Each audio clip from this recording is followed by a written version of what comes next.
The god's wood of the Red Keep had no heart tree, no white bark nor bleeding leaves, only a clutch of old oaks and elms set about a black pool whose surface never seemed to take the sky. It held the light like a secret and returned nothing. Even the breeze that wandered through those trees from the Blackwater Bay seemed to lose its salt and steel by the time it reached the stones and stillness of the place. Eddard Stark came here when the day's heat and clamor had left their tatters in his thoughts. He knelt by the water, the pebbles cool through the leather of his gloves, and breathed until he could smell the damp earth and the faint green of crushed moss. Somewhere beyond, the city heaved and clattered and laughed and killed, but it did not come in here. He carried Jon Arryn's book under his arm. Its boards were thick and worm-blind, velvet eaten to a drab nap along the edges, corners rubbed to wood. He set it down as gently as if it were a child and unbound the cord that held it together. The pages rasped. He had worn the same furrow through them again and again until he knew by touch where, on the lineages and histories of the great houses of the Seven Kingdoms, would offer him its plain, strong syllables. Seed is strong, the careful chronicler had written of Baratheon blood, as if it were an observation he had made himself, as though it were a principle of weather. The ink Stannis' reply had left on Ned's desk in the hand solar was a black that bit into the page. He could see it even now when he shut his eyes. The script ungilded by grace, hard as sword notched against shield. I warned Jon Arryn what he was stirring, Lord Stark. He died of it. Now you stir the same mud. If you would have law, you will find no help in Littlefinger's jests nor in Renly's smiles. The law is a cold blade, cuts all. The letter had smelled of smoke when the raven brought it, though that might have been his imagination. He had read it until he could hear Stannis' voice in the plain shapes of the words.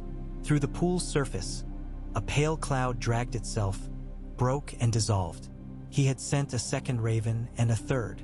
What the one carried, the others repeated, each with a more open hand. Come to King's Landing at once. The king rides south to the Kingswood. The small council is mine to convene.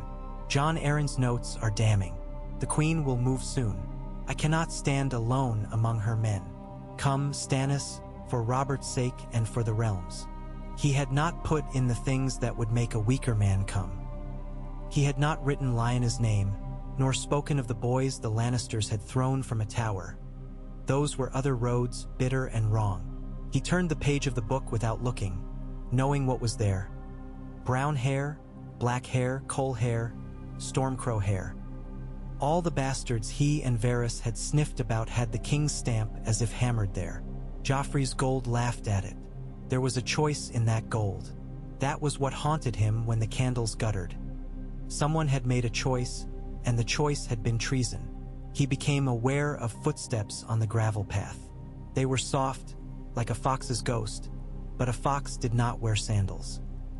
He did not look up until the man had finished bowing without sound and was near enough that Ned could smell cinnamon and stale lavender and candle. You will have your throat cut in some alley if you go on walking alone at night, Lord Stark, Varys' voice said like good honey. There are men who believe the hand's blood can cure a fever. Ned's hand found the pommel of his sword without thinking. How did you know where I was? Or do you have little birds in the trees now, too? The trees sing to me, Varys said, amused. Who else would I be if I did not know where the second most important man in the kingdom has gone to brood? It's a small gift compared to the ones my enemies have given me over the years, but I am a thrifty man. I keep even the small ones. Ned stood. The gods would made them close without seeming to. The branches pressed, the water watched. You brought me the truth about Jon Arryn, he said, or enough of a truth to set my feet on a road. I might thank you.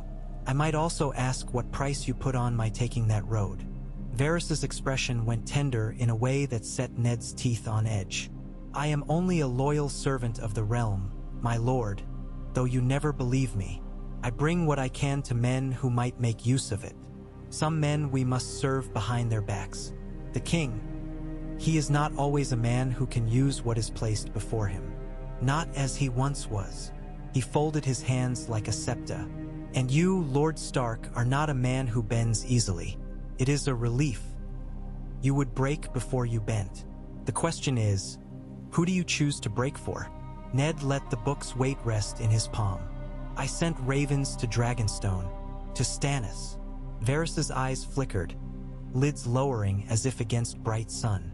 Ah, from the start then. From the start, Ned said. Then I will say you have chosen the best of poor choices. Varys's tone had more respect in it than he ever allowed for the king. He is a hard man, Lord Stannis, but he will not sell you when the wind is wrong. He will not sell anyone, Ned said, with a stab of liking so unexpected it made him frown. Stannis Baratheon would carry justice on his back until the bones of him splintered.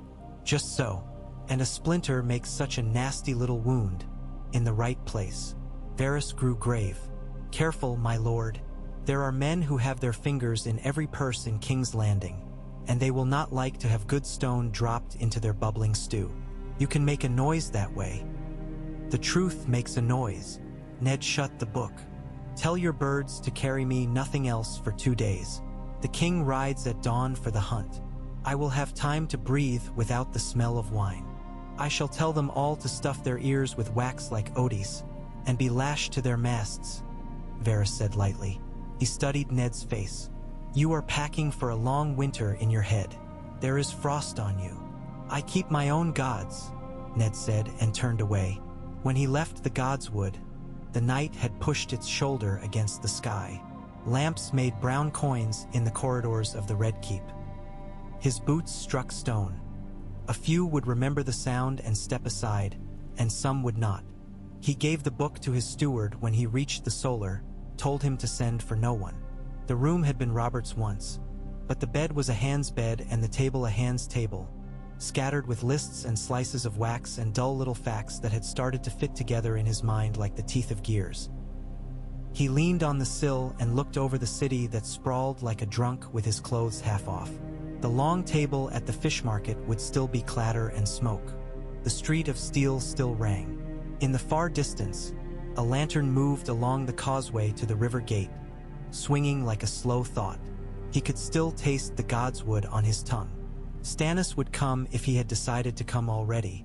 The letters he had sent would not move him otherwise. He knew that much.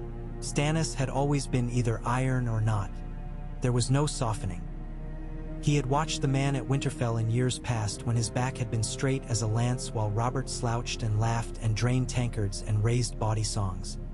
He thought of Stannis's eyes, the way they had looked at Ned when they were younger men together in the hall of the Eyrie. Robert too drunk to stand, Jon Arryn's hand clenched on his cane, and a war not yet cold in their bones. You and I will keep him standing, those eyes had said, and they had for a long time. Now Robert leaned too far. The dawn put a gray smear on the horizon when he finally slept. He dreamed without pictures. Only the sensation of cold air and the pressure of a sword hilt in his palm, and someone saying, "Promise me," and the smell of a winter room.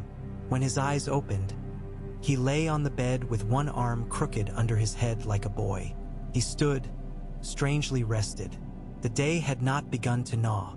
He took Arya to the yard. Syrio Farrell was a thin brown line against the morning, all grace and bone, teaching her not the sword but her own feet. She moved like she had a secret.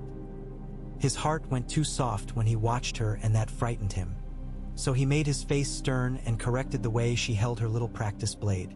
Sansa would not come down from her rooms. She had cried the night before over words with Joffrey. He would have to find a way to hold his girls safe while he put a hand on the throat of King's Landing and squeezed. The thought sickened him and braced him both. Later, he went to the Street of Steel. Tobomot's workshop breathed heat with a slow, alive sound. Men hammered, the throats of their bellows pulsed. He found the boy in the corner, stripped to the waist, sweat making a map on his chest, black hair all points. Gendry looked up as if he had been woken. His eyes were blue-black. He had Robert's stubbornness set in the brow, like a nail hammered too far and bent. "Have you been well?" Ned asked, and the boy blinked as if men did not often ask him that. "Work's work. You are strong." The boy shrugged and looked away. "I do the work." He did not smile. not even when Mott hushed his men and bowed and called Lord Stark my lord with a half-dozen flavors of oil on his tongue. Ned looked back at the boy and felt a strange, fierce pity that made him angry with the shape of the world. He spoke with Mott, laid down coin to see the boy's apprenticeship kept safe and quiet, left with the smell of iron in his clothes. That smell had always put him in mind of blood and peace, both. When the king rode for the hunt, the city bellowed. Dogs bayed. The horns were gallant and absurd. Robert's laughter shook the morning. He looked at Ned with love and asked if he would come, and there was wine on his breath and the old truth in his eyes. So Ned told him no with all the gentleness he had. He had been gentle too often of late. Robert kissed him on both cheeks and slapped his shoulder hard enough to smart, then rode away all the same with his cluster of lords, tall in the saddle, sun on his hair. The sight sneaked through Ned's guard. He watched until the last pennant had gone and then went back inside where the shadows kept their accounts. It was custom in the city for someone to die, small or great, when the king went hunting. A woman's hand slipped with a knife. A cart's will came off. A lord misjudged a jest. The air bent strangely. Ned felt it like a pressure in his ear. He convened the small council. Lord Renly smiled at him over a dish of candied figs, and the small neat beard he wore made him look like a summer prince set to charm. Littlefinger made a joke about songbirds and cats that made one of the stewards laugh, until he saw Ned's face. Pycelle's whiskers trembled while he invoked the father and the smith before he took a drink of watered wine. Varys's eyes moved, never far from Ned's hands. It was all what it looked like and yet not. "We talk too much when the king is away," Ned said when the formal words were done. "We will talk less today. I will have the city watch ready to answer to me when I require them. The law requires it. The hand holds the king's authority in his absence." Renly shifted. "The law requires anything that can be required, dear brother Stark," he said with a brightness that did not hide the edge. "Janos Slynt likes the taste of coin. He likes it very well. It's a pity law always tastes of brass and sweat." "I will speak to Commander Slynt," Ned said. "I will speak to him myself." Littlefinger toyed with a ring on his finger. The stone caught the light and threw it away. "We can spare you the sweat," he said lazily. "Leave the coin in my hand. I will reach Slynt's heart for you. I have long arms, after all. They say so." "I say you will keep your coin," Ned answered. "The watch must answer to law, not to men's purses. When men owe their swords to coin, they change sides with the wind." Littlefinger's smile thinned. "The wind comes down from the hills just now," he murmured, too soft for anyone but Ned to hear. "It smells of snow. The men in the streets are not all so fond of frost." He dismissed the council and went to find Commander Slynt. The watch headquarters stank of oil and onions and leather and old beers spilled on old tables. Janos Slynt was a thick man with small, thoughtful eyes and a mouth that knew how to take. He had a good cloak. It shone too much at the edges. "You have your orders, Commander," Ned said. "You will answer to me and to no one else until the king returns. If someone puts a purse in your hand, you will bring it to me and we will see if the law has anything to say about it." Slynt tilted his head, weighing what he could gain by pretending to be offended. "The city watch is loyal to the king, my lord hand," he said. "We always are. Be loyal to his laws," Ned said. "They last longer than kings." When he came out into the sunlight again, the river smell hit him and he felt the tangle of the streets under his boots as if they were a living thing that might rear and throw him. He wanted Winterfell suddenly with a want that made him breathless. The high emptiness of the sky, the smell of pine, the weight of snow even in summer, like a memory under the earth. He stood there until the want went through him and left him clearer. That same evening a message reached him, wordless and plain.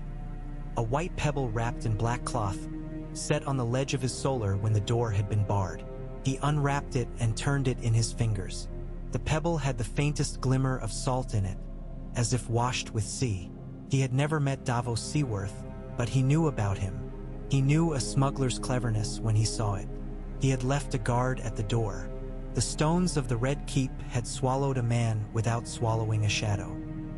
He frowned until the lines in his brow deepened, and then he wrapped his cloak about him and went down to the godswood again, walking like a man who had no business in his own house. There in the trees, by the pool that kept all secrets, a man stood with the air of someone who would prefer to lean but did not dare. He wore common clothes. The bones of his hands showed in the lantern light. His beard was streaked with gray like old rope. The face was a hard, honest face with caution in it, the way a carpenter keeps a thumb. He bowed deeply and straightened and looked at Ned the way men look at a cliff just before they begin their climb. "Lord Stannis asked me to find you," the man said. "Davos Seaworth at your service, though not in any way that will trouble your guard's sleep." Ned felt the shape of the moment. It had edges to it. He nodded. "You came by water." "By water, The waters have many mouths, and they don't all speak to the gold cloaks." Davos shifted. "My lord, I shouldn't linger long. I'm to bring you to a place where we can be private if you're of a mind. My lord is near." "Here?" Ned lifted an eyebrow, and something that might have been relief moved under the surprise and the risk, little as a fish. "Near enough." The man's smile was brief. "He's not a patient man in waiting, my lord." "Nor in anything." They went by the postern, shadow stones underfoot. The red keeps sleeping on its dragon bones while they slipped out like thieves from their own lives. Davos's boat waited under the lip of the cliff, shielded by a tumble of waterweed and rock. Ned climbed down with care. Davos handled the oars with a smuggler's touch, nothing to disturb, the boat sliding through drowned starlight. Above them the walls were teeth. The river took them in and made no comment. They went along the shadowed underface of the city until the rock broke into a little sullen cove whose mouth was busy with the wash of the tide. A taller shape stood there, set against the dark like a post. When he stepped forward, Ned saw the tightness of the jaw first. Stannis Baratheon's mouth looked cut at the corners. He wore no ornament. The light from the hooded lantern picked out the dents in his old gorget. His eyes were the color of cold. "Lord Stark," he said, "I knew you would not bring an escort."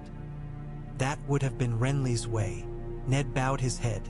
"Lord Stannis, I did not think you would bring a lantern." I dislike tripping over rocks." Stannis's mouth twitched. Whether humor or distaste, it was hard to tell. "Come further under the cut. The light won't show. Davos, keep watch." "I am Lord." Davos stepped back into the mouth of darkness and was gone like a man walking into rain. They stood where the cliff overhung them, the stones smelling of salt and weed and old storms. The city's mutter was far as if heard through a shell. Stannis did not waste time on weather or reminiscence. "Jon Arryn laid the book before me," he said. "We read it together. Then we went out among the people of the city to look. Took no skill at all. It was written on their faces. He died for it. If not of poison, then of the pressure. When he died, I took myself to Dragonstone. They said it was flight. I call it choosing ground." "I sent you ravens," Ned said. "I told you I would stand with you if we stood on law. Law is the only ground worth choosing." Stannis's jaw set so hard the words came out through his teeth. "Robert won a throne with a warhammer. He kept it with wine and friends. It is all he understands. He will not understand this until it is done. By then he will have no choice. He will roar and then he will sleep. The realm will go on. I will have it be a clean realm. You would see him put aside?" Ned felt the question open like a pit under his feet. He had known it was there. The words spoke it into air where it could be seen. "I would see the queen put aside and her children with her. The king will name a true heir. If he will not, the law will say what the law says. I will bend to it, and so will he when he sees there is no other line to walk." Stannis's gaze never left his face. "I will not dance around the matter with you, Lord Stark. You would not like me better if I did." Ned thought of Robert's hands, big, soft with a wrestler's strength still under the fat, laid on his shoulders when they were boys in the Eyrie. "I will be a king who makes things simpler, Ned." He thought of Lyanna's bed of blood. He thought of the children who were not Robert's. One with the cold cruelty of a cat behind his eyes, one with a rosebud mouth, one with a laugh like bells. None of them had chosen their hair. The law was a blade. He saw it lying between them on the rock. "If we move before he returns," Ned said, "we risk war. The men who love the king will call it treason. The Lannisters will cry it to the skies and gather to it. Littlefinger will shape it to his own ends, and there are many such men. If we move after, we can put the truth to him and let his hand make the first cut. You wish to have him wield the blade." Stannis' tone made it neither approval nor scorn, only identification. "It is decent in you. It is dangerous to the rest of us. The queen is not a woman who will sit with her hands in her lap while the men talk. She has learned to move faster than talk." "Then help me build the thing that can bear a fast blow," Ned said. "I have spoken with Janos Slint. He will obey the law. Janos Slint will obey whatever sounds like coins falling from a height into his purse." Stannis lifted his head slightly. "Davos knows the belly of the city. He will set a man to watch Slint's house and another at the watch barracks. He will sniff out what sums have gone to the commander. He will learn who hands him his purses. He will do it without being seen. And we will not move our king's men against our king until we must. But when we do, they will move once and on our word. No stumble." Ned allowed himself a short breath that might have been called relief by a man less careful with names. "I will have the gold of the Hands office open to you for this, if needs be." "Keep your gold," Stannis said, bitterness clicking on his tongue. "You will find enough men eager to spend it for their own ends. Davos will use none of it." He paused, looking past Ned out at the blank river. Jon Arryn went to Tobo Mott. He looked at a boy with a face like a copy. "We will take him north for his safety. That will mean little to your king except as a moment's sting. When he knows. The sting is the point. The men of the city will say the boy was stolen by the Lannisters. They will begin to count their own children. The queen will have her mercy tested. She is a Lannister. They have no use for the common love of common men except when it can be forced to cheer." "Leave the boy in his shop," Ned said at once. "Move him and the queen will see your hand. Leave him and she may not look down. When it is time, we will place him under guard as the king's ward, not as prize. He had a mother once. She died," Stannis said flatly. "They tend to poor women with kings for lovers. It is another set of bones on Robert's conscience, if he can feel new weight on that old beast." His breath was short, angry to hear. "I would not have you mistake me. I am not moved by mercy. I am moved by law. The boy is the king's blood. I will have him alive and set aside where he can do no harm or be done to. It has nothing to do with soft heart. Soft hearts save as often as they lose in my experience," said another voice, and Davos was there. He had taken off his shoes to make less sound. They dangled by their laces from his finger. He looked at them, sheepish. "My lords, forgive me speaking. My tongue rises sometimes like a fish and makes a splash. The fish speaks sense," Ned said, because the man's honesty felt like air after the hot corridors of the Red Keep. "And we will need men who do more than balance sums in their head. We will need a measure of common sense where the law does not reach." Stannis' mouth compressed, but he did not rebuke Davos. Seaworth does more than speak. He moves quietly, and that is a rare gift. "Davos, tell Lord Stark what you told me." Davos set down his shoes and rubbed his hands together, a nervous habit like a prayer.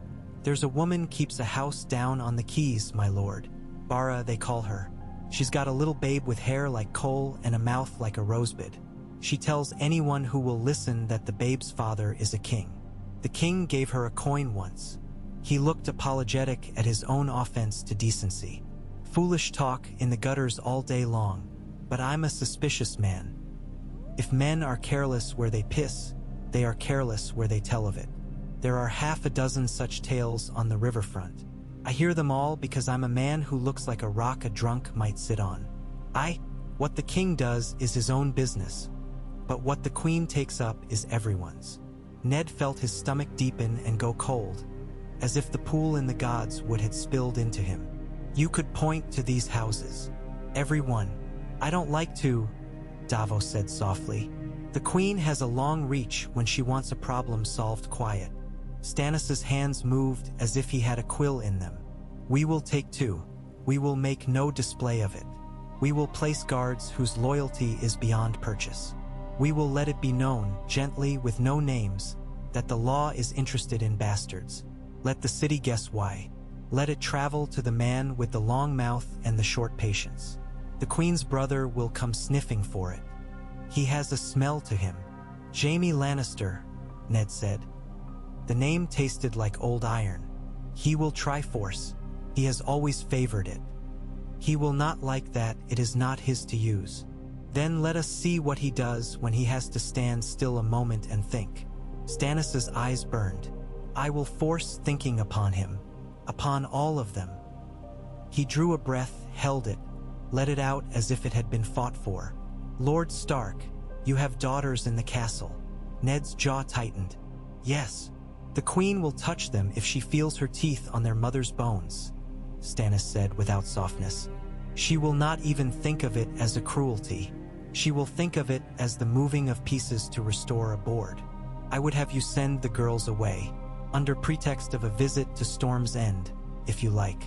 Renly will want to be charming. Let him. He is good at it. It would at least be of use for once. The contempt there was old as a childhood full of being second. My girls won't be put on the road to Storm's End without their Lord Father's face to look on, Ned said, more roughly than he intended. Sansa thinks herself half-wedded already to Joffrey. Arya will climb under the wagon and be lost. I cannot. He looked down at the rock. The lantern light made a small yellow island around them. The sea spoke to itself. I will send them both to the Tower of the Hand for the night and put true men at the doors. We will move them when we are ready to move everything. Not before. Stannis stared at him long enough that Davos shifted and picked up his shoes again, as if to fill the space. Then Stannis nodded once, like a man snapping a bone neatly. Very well. We will act soon, but not before the pieces are set. We will not be the men who run and then find we have left our feet behind us. Davos, go to the watch barracks tonight. Go to Slint's rooms if you can get to them without being seen. If not, go to the watch kitchens. There will be a boy there. There is always a boy in a kitchen that belongs to someone else with more power. Find out what Slint ate yesterday. Sometimes a man will eat at the table that paid him. The cooks always know who likes sweet things. See if the commander has taken himself to Baelish of late for any sweetening. Aye, Davos said. The cooks always know. He put on his shoes and bowed to Ned. Beg pardon, my Lord Hand, for taking your time after nightfall like a ghost. Ned shook his head. My time is not mine to keep. He lifted his eyes to Stannis. If we do this, we will do it without poison and without knives in the dark. If you mean to have me, you must have my way. Stannis's face did not change. There was a life in it the way a sealed room has air. I will not have poison, nor would I have you wield it if I asked for it. We will take them in daylight and make the law walk in front of us where all can see it. If we fail, we will break in pieces large enough that the realm will trip over them and look down before it takes another step. Is that plain enough? It is. Ned found that he had been breathing shallowly and made himself draw deeper. Salt went into him, honest and sharp. Then we will move. He opened his palms. For the children of the realm, if not for Robert. For Jon Arryn, if not for comfort. For the law, Stannis said. Comfort has nothing to do with it. He lifted the lantern and shuttered it with a jerk of his wrist. Dark closed down. Davos will find you again before dawn. Stay no longer than you must in any room. If Baelish is not your enemy yet, he will be when he senses that you will not sell the pieces he prefers to buy. Varys will be useful until he is not. Pycelle will weep and either poison someone or not, according to what the queen tells him the gods wish.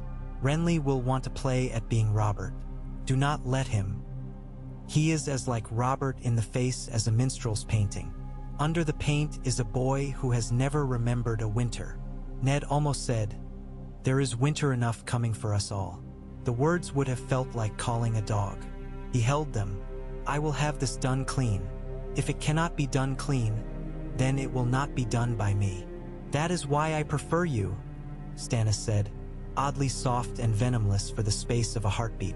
I would have the world be only what it is, Lord Stark, and the law be the only language men speak when they mean to have more than a day's ease.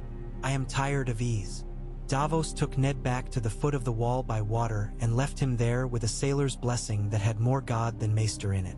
When Ned had climbed the steps cut into the rock and passed through the postern, the guard on duty blinked as if he had nearly fallen asleep standing. Ned told him a mild lie about the night air and went on. He cut through the kitchens because he could not bear the corridors and because the smell of stock and onions and the sound of knives and the steam made him think of Winterfell's kitchens, where the cooks did not fear to slap Arya's fingers if she tried to steal a sweet. In the warmth, a woman was stirring a pot with an arm red to the elbow. When she saw him, she shrieked and bobbed, then laughed at herself and bobbed again. "Go on," he told her with a gentleness that surprised him. "If the stew burns, the king will have my head when he returns." They smiled at one another like two mortals who had found a stone to sit on while the tide went out and a storm came in. Afterwards, he returned to his rooms and wrote 3 letters with his own hand. One he addressed to Winterfell, to Catelyn's steady heart, telling her no truths and all the truth there was to be told in a tone of normal day. The girls were well, the king hunted boar, the city stank too much of fish and flowers. Sansa had seen a pair of doves at the window in the morning. The second letter went to Riverrun, full of weather and memory and the phrase "we must be ready to move if the river runs red," which could be read a dozen ways. The third letter he wrote slowly, his hand steady as it had been in battle and in farewell. It was for the king. He did not give it to a raven. He sealed it and slid it into the back of Jon Arryn's book in a way he would be able to find again when the moment asked for it. He watched the wax cool. He could feel his father's silence beside him, as if the old man had sat a while to rest. Sleep came as a clean fall and ended sharp, with a hand on his shoulder. He reached for ice as one would reach for a friend's face in a crowd and stopped when he saw who stood there. Tomard's hair had gone wild with damp. He smelled of fog. "My lord," he said. There was a fire on the riverfront for a little time and then none. Not a fire that took. But a watchman sent word to Ser Jorah that a certain house called Barras sat quiet when it never sits quiet, and there were men standing in the alley who did not look like men who were lost. Ser Jorah went and looked and then sent me to look again. It's in the looking, my lord, that a man sees what wasn't meant for him. Ned swung his legs over the side of the bed. "Who else have you told?" "No one who counts and 2 who don't," Tomard said. "We can be down to the keys and back before a candle becomes a stub." They went, silent and quick like 2 men who carried a heavy sack together. In the alley behind Barras, the stones were clean. That was the first wrong thing. The second was the smell. Not the usual stew of urine and old wine and fish and cheap scent. The air felt wiped. Jory Castle waited in the dark with 3 guardsmen in cloaks that had had their wolf heads taken off. "It was quiet as a church when we came," Jory murmured. "Too quiet. The girl is gone. The babe is gone. The woman in the crossed tridents next door says a man with a lion clasp watched that door all evening with another who laughed like a dog. That's all she knows." His eyes flicked to Ned's and away. "Lord, they move. Their speed is their tell," Ned said. "They did not do this for a girl and a babe. They did it for the rumor. They want us to know they know. So we will hurry and they will be ready." He felt anger then, clear and hard as a nail. "We will not hurry." Jory's mouth eased in what might have been a smile if it were not so tight. "Aye, my lord." He had learned the North's discipline even in a South where the air rotted. He looked younger suddenly. Ned remembered his father's hall at Winterfell, and the boy Jory at his father's boot when men spoke of raids beyond the neck, and thought, "There is more of me that must be kept standing than my own bones." They took the long way back. Dawn was coming up already in a thread of pale gold along the eastern edges, as if someone had taken a knife to the sky and let morning bleed. The gulls woke and made their pew-pew, mocking. The smells shifted, fresh bread and fish and coal smoke, the day's new stew. When they reached the Red Keep, they went up by a stair seldom used and came into the tower from the back way. Ned sent Jory to his breakfast and stood a moment alone, his hand on the cold stone of the window embrasure. He could taste the plan now. It had grit in it. They would set guards on Gendry, not obvious enough to make him a target, but near. They would speak with Barra's neighbors and make some stories louder and some softer. They would pull Renly to their side without letting him think he led. Stannis would lay his hands on the watch without giving Baelish a string to tug. They would bring the book into the council once, and only once. Set it down before the king when he returned with his face flushed and blood on his cuffs and the smell of crushed leaf and pig. They would put before him all he could not deny. And if his hand shook when he reached for the cup to drink, Ned would catch it, as he always had, and guide it to a place where it could stop trembling. After that, there would be no way to go but forward. A cold lay over him like a second skin, not cruel, only real. He spent the morning as if it were any morning. He heard a petition about a dispute over a line of washing between a half-crippled veteran and a fishmonger with a temper. He read 2 letters from the Vale that said different things in the same tone. He watched Arya practice with Syrio and corrected Sansa's posture at table gently until she smiled at him ingrateful, and that was fine. He would take that and keep it.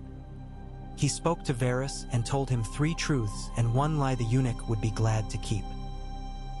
He visited the kitchens again and ate a piece of cold salt pork with his fingers and praised the stew in an ordinary voice to a woman who looked like she could hold the world if it did not wriggle too hard. He gave coin to a thin boy with a bruise and took his name, and told Jory to find him a place as a scullion where the watch could keep an eye on him without noise. He did all these things the way a man puts 1 foot in front of the other on a road that is iced over.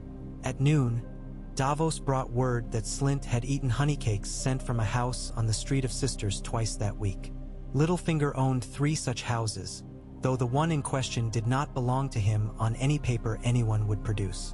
Stannis sent no reply, and Ned saw none he would have wanted to send. At dusk, a horn sounded from the river on a single note, long, mournful. Not a ship's horn, but a man's throat made into one. The city turned its face to the sound and then turned away. At dark, Renly came to him in violet silk and green. He smelled of sweet wine and tried to smell of power. "Lord Stark, you have been busy," he said with a smile. "There are more men in cloaks about the Tower of the Hand today than in all the nights in the last fortnight together. One would think there is going to be a party." "There is always a party in King's Landing," Ned said. "I am only late to it." Renly laughed. He looked like Robert from a distance when he laughed, and not at all like him when he took his breath again. "Join mine, then. I have 10,000 men who will follow me if I say a certain word. They are the kind of men who like a handsome king and will laugh at his jokes. The city is full of men who do not love the queen, and the Tyrells do love a wedding. All this law of yours is very fine. Truly, you are the only man I know who can make a law sound like a sword, but there is an easier way to do what you wish to do. I can be king in 3 days. Think." Ned looked at him. He saw the good in the man and the lack. He saw Marjorie Tyrell's face like a flower held by a careful gardener. He saw Loras Tyrell's hands holding a lance that had never yet broken. He saw the realm as a table on which pieces could be moved by those who thought the table had been made for their game. He felt tired in a way he did not like. He lowered his eyes until he could see the small roughnesses in the wood of his table. "You are Robert's brother," Ned said. "That is all I will say to you on this matter. Put away your dreams. When the law has spoken, if it speaks to you, then speak back. Not before." Renly's mouth tightened. "You will never learn, will you? You are wolves from the toe to the teeth. If you had grown up where I did, you would understand that a man may wear a crown for many reasons, and the best of them is because he looks well in it." He spread his hands and then let them fall. "Very well, Lord Stark. Keep your letters and your truth and your northern wind. I will keep my friends. We shall see which of us has more of them in the end." He smiled again. The expression had been honed on copper mirrors. "But I bear you no ill will. If you change your mind, come find me in the rose gardens when the moon is up. It will be cool then. You will like the air." After Renly had gone, the tower felt too small. Ned went out onto the balcony and stood in the heat that clung to stone long after the sun had gone. The night breathed the smell of river and people and secrets. The moon put a pale thumbprint on the sky. He put his hands on the cold of the parapet and felt with his fingers for the small places where the stone had worn down. He wondered if Jon Arryn had stood in this spot and thought the same thoughts with the same scowl and come to the same conclusion too late. A bird stirred on the railing, one of Varys's if he had to guess. It made no sound, only looked at him with a bead-black eye and was gone. He went back inside and slept for an hour like a dead man. He woke with a head like a bell and a heart that felt wrapped in clean linen, tight and white. At dawn, Stannis came to the Godswood. He did not announce himself. He seemed to fit there the way austerity fits a gray morning. They stood by the pool that took the world and gave back only the shape of clouds without the color of them. They spoke the last things men speak before they undertake something that cannot be put back into a pot once poured. "I will bring 2 men to your rooms tonight," Stannis said. "One will be a scribe with a head that never forgets any number. One will be a man who has killed and not bragged of it. The scribe will go through Littlefinger's books like a rat through grain. The killer will go where I point him to stand and then stand and not move his eyes for a full day and night. You will tell him who to watch." "I will tell him to watch the Queen's brother," Ned said, "and the Queen herself, and Janos Slint, and the doors of the Tower of the Hand, and every stair that leads to the girls' rooms." "Good." Stannis looked at the pool. "When the king returns, we will be ready. We will bring him into the council chamber and we will show him the book and the boy and the other boy and the other boy. We will speak their names without shame. We will not accuse his wife. The law will accuse her without needing our mouths. If he throws a cup, let him. If he roars, let him. He will stop roaring.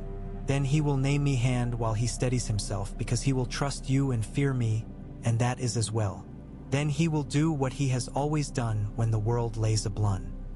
Blade in his hand, swing it and hope. We will be there to turn the swing."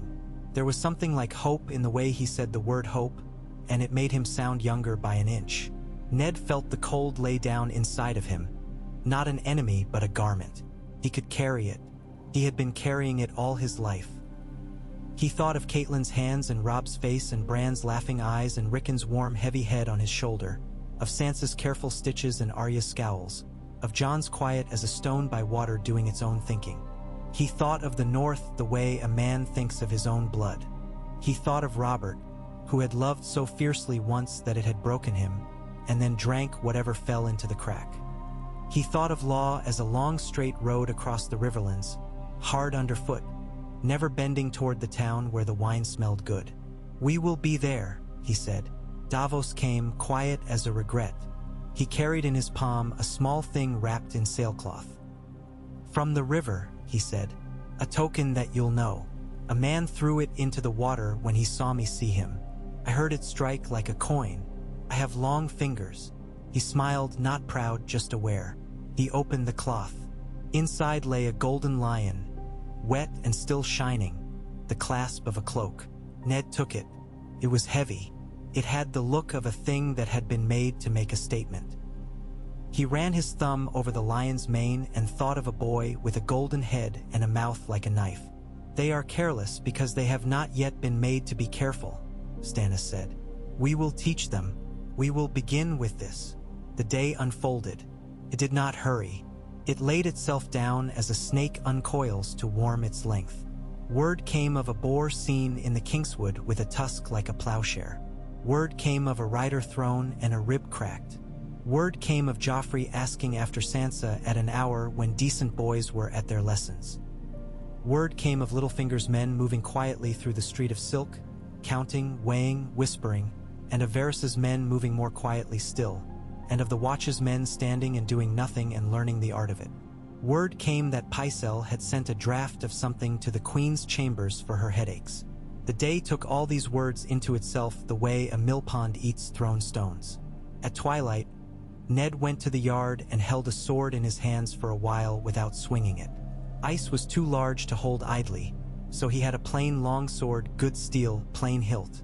He let it sit in his palm, felt its balance, watched how the light took the shape of it and broke. He thought of the old gods who listened and did not speak. He thought of the new gods who were spoken to all day and spoke back only in men's mouths. Arya came and looked up at him and asked, "Will there be fighting?" He looked back into that small, fierce face that had so much of Catelyn in it where she believed none, and so much of him where she believed all, and said, "There will be men who try to take what is not theirs.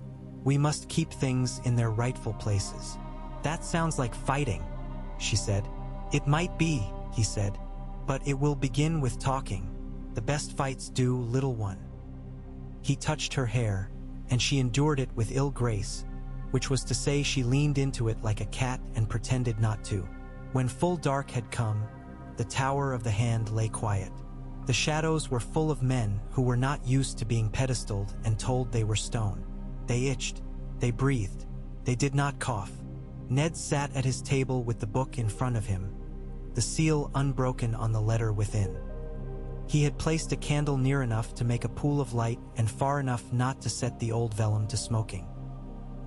He dipped his quill and made a note of some small matter of bread to be bought for the garrison at the mud gate.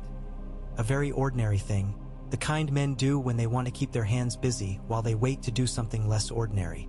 From the corner of the room, a man said, "He stands in the garden." And Ned did not start because he had heard the door open, had allowed it, had decided not to appear that he had. The man Stannis had promised was as unremarkable as danger could be. He did not have a face you would remember if you saw him on the same day a dog barked or a child cried. He had a scar at the hairline, pale with age. His hands were as still as a table. "The Queen's brother," the man added. He looks at the windows one by one and then looks away as if he had looked at them for someone else. He has patience for a man who likes force. "He'll wait." "Good," Ned said. He set down his quill with care. "Let him wait. He will learn it is not a weapon he can wield." He stood. He felt the shape of his life press around him, the way stone presses around a root. He felt the cold of the road he had chosen come up under his feet. He felt, too, the odd lightness he had always felt when a battle was about to be joined, the moment of sharpness when the air itself tasted different, thin and tasting of iron and clear water. He blew out the candle and the room went to a dark that was not empty at all. It was full of the weight of what he would do. The faint sounds of the castle came through the door like the breathing of a sleeping giant. He picked up John Arryn's book in one hand and the letter hidden in it and opened the door onto the corridor where two of his own men stood straight with their spears rooted on the flagstones. Somewhere outside in the garden, a man with hair like sunshine on wheat waited with his hand on the hilt of a sword he loved and trusted. Somewhere under the towers, the river rubbed itself against the pilings of the city like a cat against a leg. Somewhere further out, the king laughed and then coughed, and then shouted for wine, and then slept, and dreamed of the days when a boar was a worthy enemy and love was a war he had not yet lost. Ned Stark stepped forward into the night that was not yet the night of anything, only the one before it, and the sound of his step on the stone was what it had always been. A man going where he must. The garden breathed damp and the cypress tops held a whisper, the sort that makes a man turn his head as if he might catch the words in his ear if he were quick. He did not turn. He let the black walk beside him and went down where the grass thinned at the tiles and across the court to the armory with its smell of oiled leather and stone dust and the thin metallic edge that the nose notices before the mind names it. Ser Barristan Selmy was there at that hour because he was always at that hour where the work was. He had his gloves off and the gauntlets under his arm, and his white hair looked blue under the torchlight, the color of steel seen through water. "My lord Hand," he said, as if the words were the shape of a bow he had drawn 1,000 times. "The king is not yet returned." His gaze was steady and clean. "So I hear. There's boar rooting the king's pleasure into ruts." Ned stood with his back to the doorway so the dark lay in front of him and the light warmed his shoulders. "I like to see my friends' faces when I talk to them, Ser Barristan." Barristan gave the smallest of nods at the word friends, as if he accepted it only because it lay where it did and needed stepping over. "The city stirs," he said after a moment. "A huntsman rumor runs faster than a huntsman. They say the boar had a tusk like a plow." They say the king laughed and drank and threw down a man who called him old, and then laughed again. They say many things. Men with cups always say many things. Ned let the weight of his thought shift from foot to foot the way a man might while he judged a horse's temper. I will have a thing said to you. The law will be set in the room when the king comes home. There will be words. They will be hard words. I will have your sword serve the law, not a mouth that shouts louder. Barristan's eyes did not move from his. They were not hard, only clear. I have ever served as I swore, my lord, to guard the king's life and the realm. The law is the guard of the realm, when men let it be. He paused. And the law has few friends when it does not flatter them. Then you and I will be poor companions and well-suited. Ned took a breath. He thought of what Stannis had said, we will stand in daylight. There will be no knives in the dark and no poison. If knives are drawn, they will be drawn where a man can see the hand that holds them. The old knight's mouth softened at the corner, a ghost of something like approval. You sound like Lord Stannis. I can sound worse, Ned said. He inclined his head. Keep your white cloaks tight about you. Jaime Lannister watches my windows tonight. He has patience in him you would not expect. Barristan's brows twitched. He was a man to whom surprise came like a bird on the windowsill. It might flutter and go, but it left a stir of air.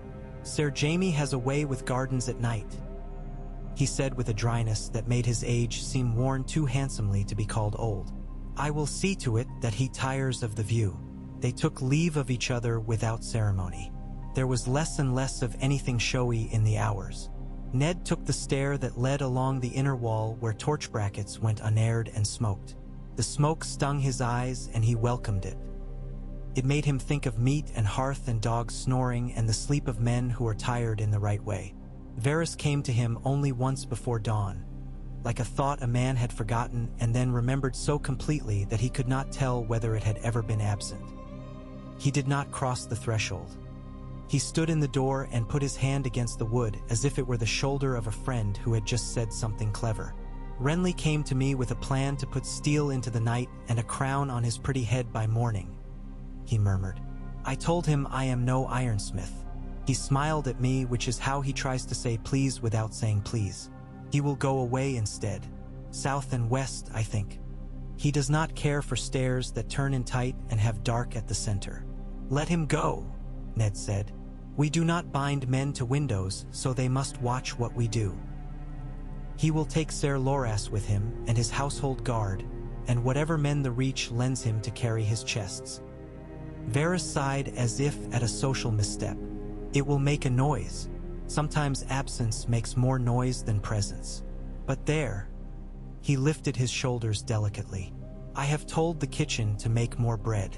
People will be hungry. They always are. You will have told them to make soup as well, Ned said, almost kindly. You're not an utter fool. Varys looked wounded and then pleased. I do try. Also, Lady Sansa sent a letter to the Queen asking leave to say farewell to the prince when he returns. A sweet note. There were flowers drawn at the bottom. She has a skilled hand. Ned's hands closed. He could feel, inside the strength of them, the memory of Sansa's small fingers when she was a babe, and the surprise he had felt the first time she grasped his beard and laughed. Intercept it, he said, and then shook his head. No. Send it. Let the Queen know I raise my children to be courteous. She will read it as fear. That's not the same shape to every woman. Wise, Varys said approvingly.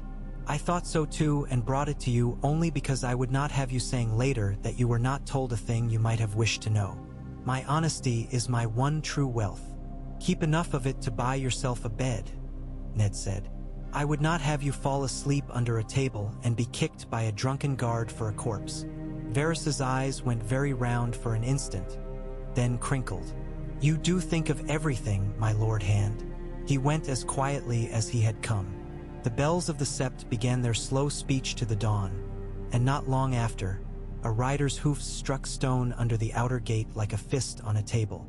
The sound arrived before the man, and with it the smell of horse and leather and fear-spent sweat. Jory Castle brought the man up himself and took his bridle and patted the horse's neck while the messenger spoke. He had a boy's freckles and a scar just under his right eye that came and went as he swallowed. "My lord hand," he said, the words dragging. "A boar, the king. We carried him on a litter after we bound the wound, but he would not let us bind it tight. He laughed and pushed our hands away. He said to bring him wine. He drank and drank. Sir Lancel poured. Lord Renly left us in the night riding south."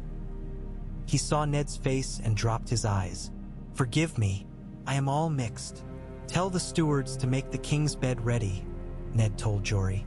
"Send for Pycelle. Send for Selmy. Stannis."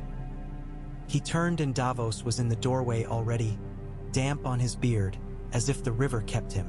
"Have a boat set to the river stairs for a healer with clean hands, not only old men with chests full of jars. There's a woman in the Street of the Sisters, the one with the striped awnings. She binds sailors' cuts when they fight.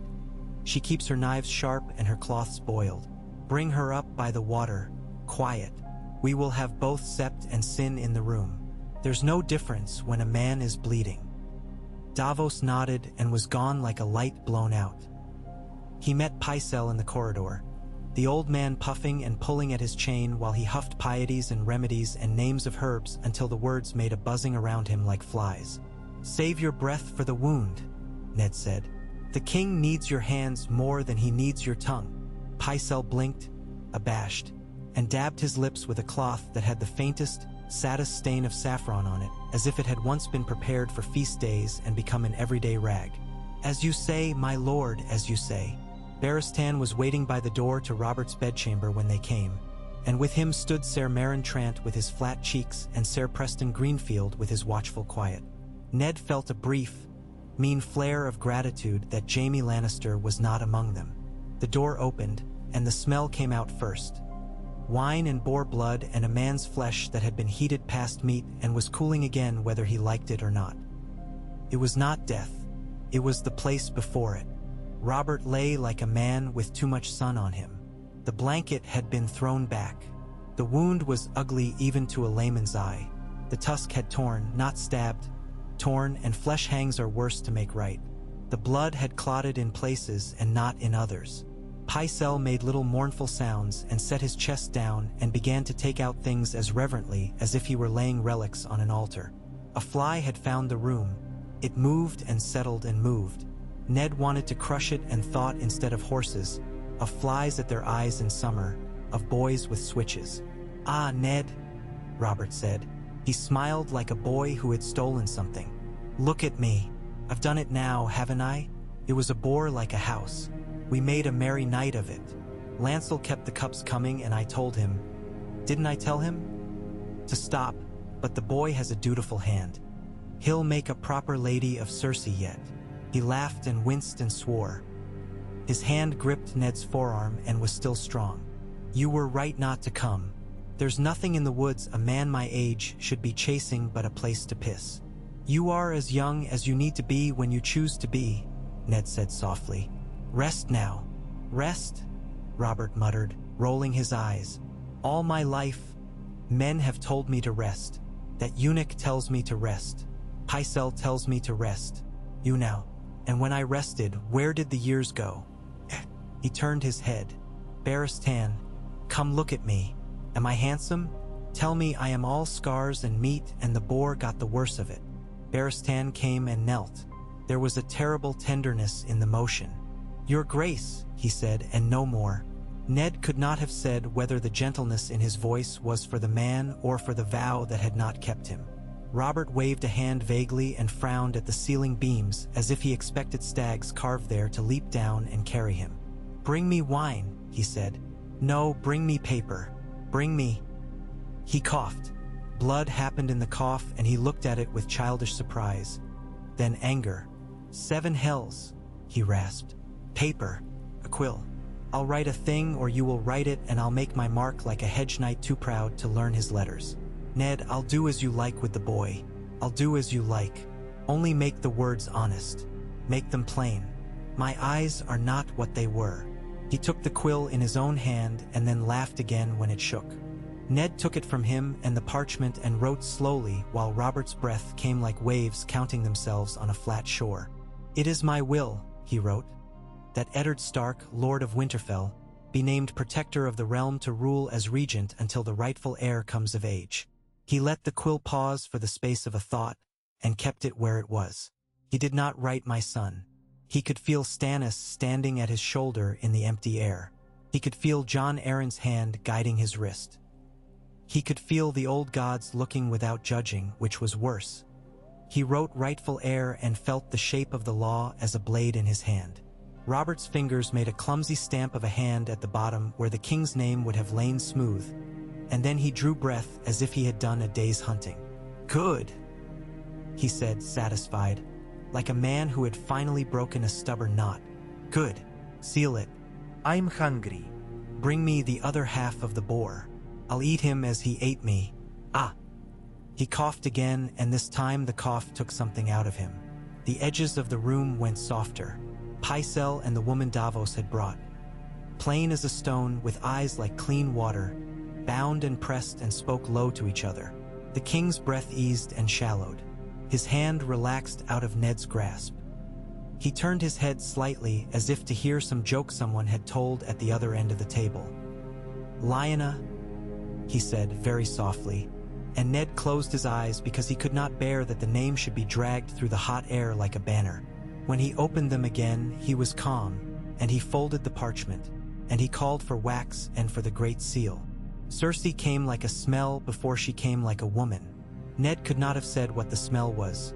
Rose oil and summer dust and the faint bite of wine, perhaps. But it came before the silk of her gown and the pale hair coiled under a net of gold and the eyes that weighed and scored and stored. She stood at the foot of the bed and looked at the wound with a face like a looking glass set before an unflattering thing.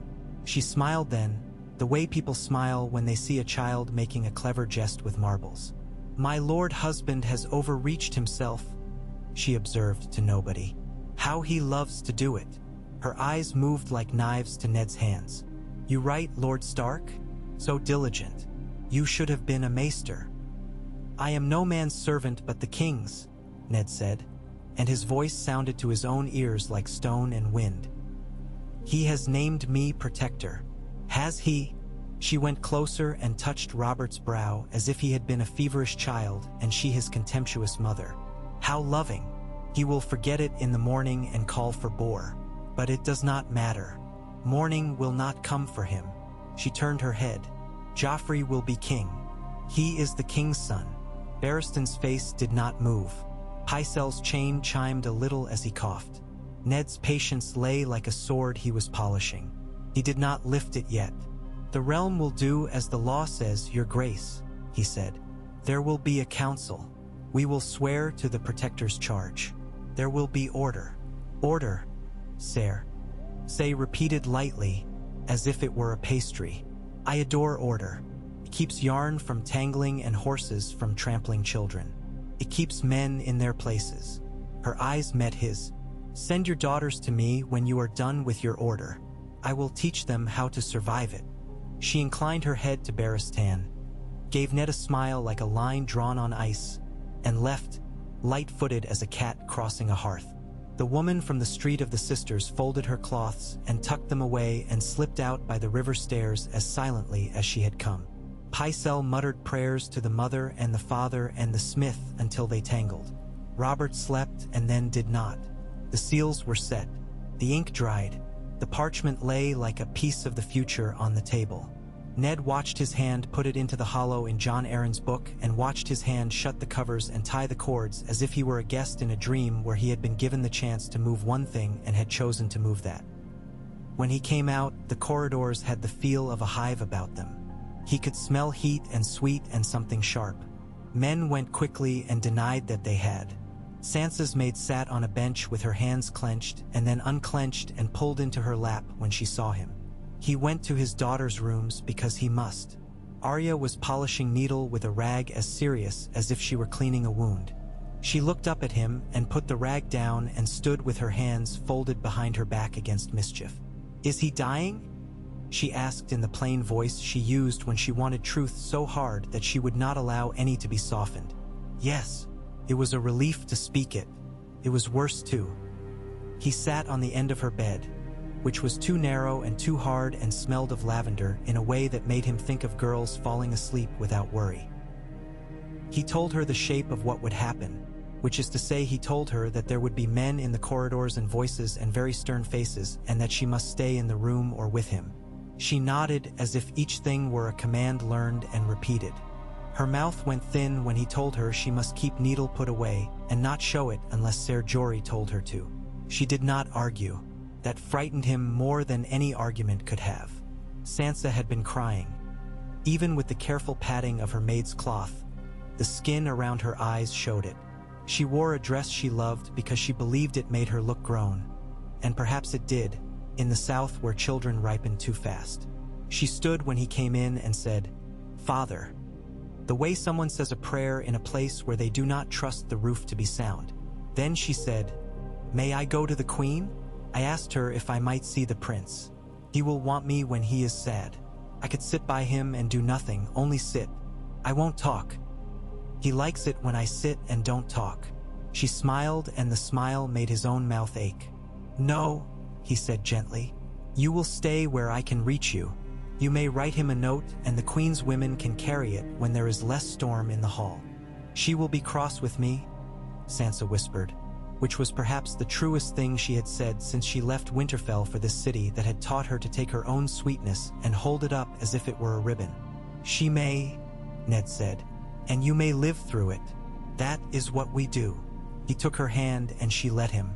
"There will be a good dyer come to the castle tomorrow," he said, "because sometimes you must throw a little normal into the mouth of dread and make it choke. We will choose cloth for you and for Arya for traveling dresses. Something that will keep the colors well even on bad roads. Are we going home?" She brightened and then glanced aside as if ashamed of brightening with the king dying. "I mean after there is order." "Home," he said, and the word went into him and made a place for itself like a small iron thing placed on a shelf. He left them with Jory and 2 men he would have trusted to carry a sleeping child across a broken bridge, and went back to Stannis because it was a thing he must do before the day uncoiled further. He found him in the small chamber that had been allotted to him in the Tower of the Hand because there was no better place to put him without making gossip. Stannis had his scribe with him, a narrow man with ink under his nails and a memory that looked out through his eyes like a bird behind a shutter, and the other man who did not matter until he mattered. They stood when Ned entered because he was the hand and because Stannis had told them to. "It is done," Ned said. "The king signed with his hand. The words are written as they must be. There will be a council this afternoon if he lasts till then. If he does not, there will be one sooner. He is a man who has always done things by calling for wine and knocking over a board," Stannis said. "It is fitting that wine and a boar should be the things that take him out of the road."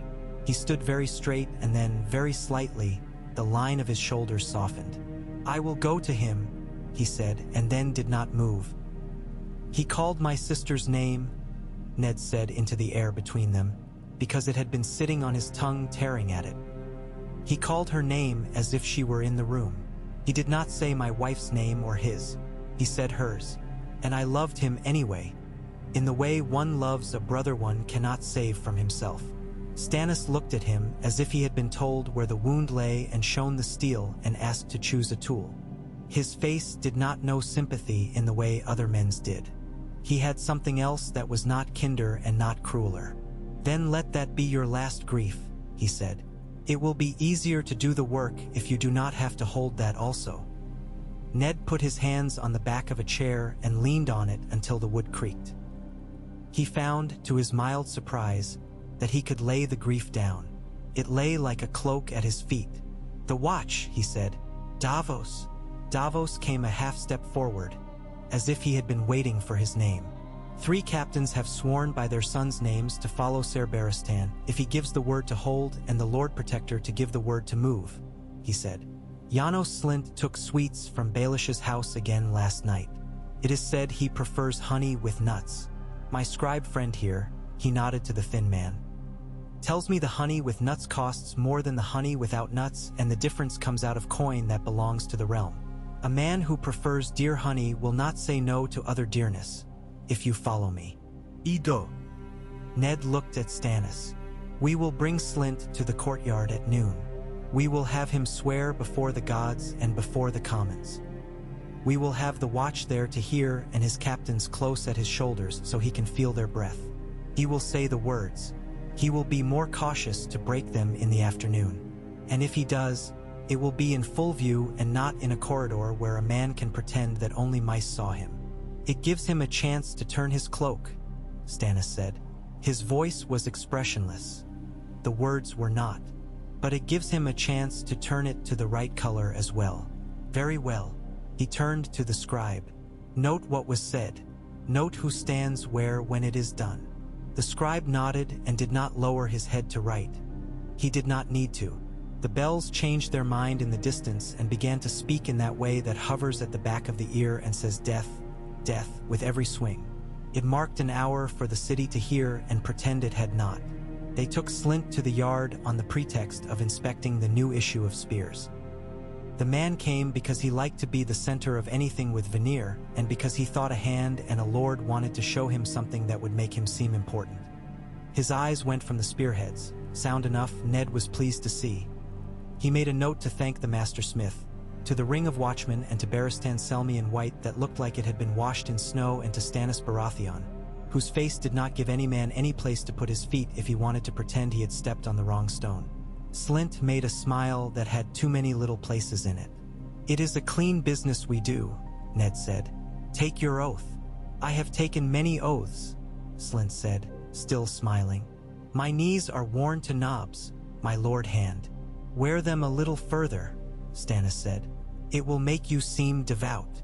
Slint's eyes flickered. He went down. He said the words. He said them loud, a little too loud, as if he hoped that sound would pass for sincerity and drown out any shame. He swore by the seven and by his honor and by his father's bones and his son's future and by whatever else came to a man's mouth when there were many faces watching it. The watch thumped their spear butts on the ground, and the sound was not as much as a cheer and not less. It had a plainness Ned liked. After, he sent Slint to put men at the inner gates and at the river stairs and at the door of the Tower of the Hand and at the Queen's Tower. He named the captains himself by name, one by one, and watched their faces when they nodded and went. He had learned in war that it was not enough to order. One must choose where to place the men who would make the order be a thing in the world and not only a thought. He breathed easier by a hair. A hair is sometimes enough. He went back to Robert then because it seemed wrong not to. The room had changed surface. The quality of the light was different, as if it had moved its chair a little closer to the bed to see. The king's chest worked and did not. Pycelle's lips moved and did not. Cersei had not returned. Tommen had, a little while before, round-faced and solemn, led by a septa with hands like a baker. He stood by the bed and stared at his father as if he had been told to memorize a map and did not understand how to read hills. Ned had stood in the shadow and watched the boy and felt a pity rise that had no usefulness in it and thus was safe to feel in full. When the end came, it came like an old friend who had waited outside, to be let in as soon as the voices within dropped. Robert's breath stopped and then decided not to start again. The room received that in a way that was quiet and immediate. Men moved a little as if space had changed shape. Someone began a prayer and someone else finished it without thinking who had begun. And that felt right too because it was the realm that prayed, not a man. Ned closed Robert's eyes. They needed closing.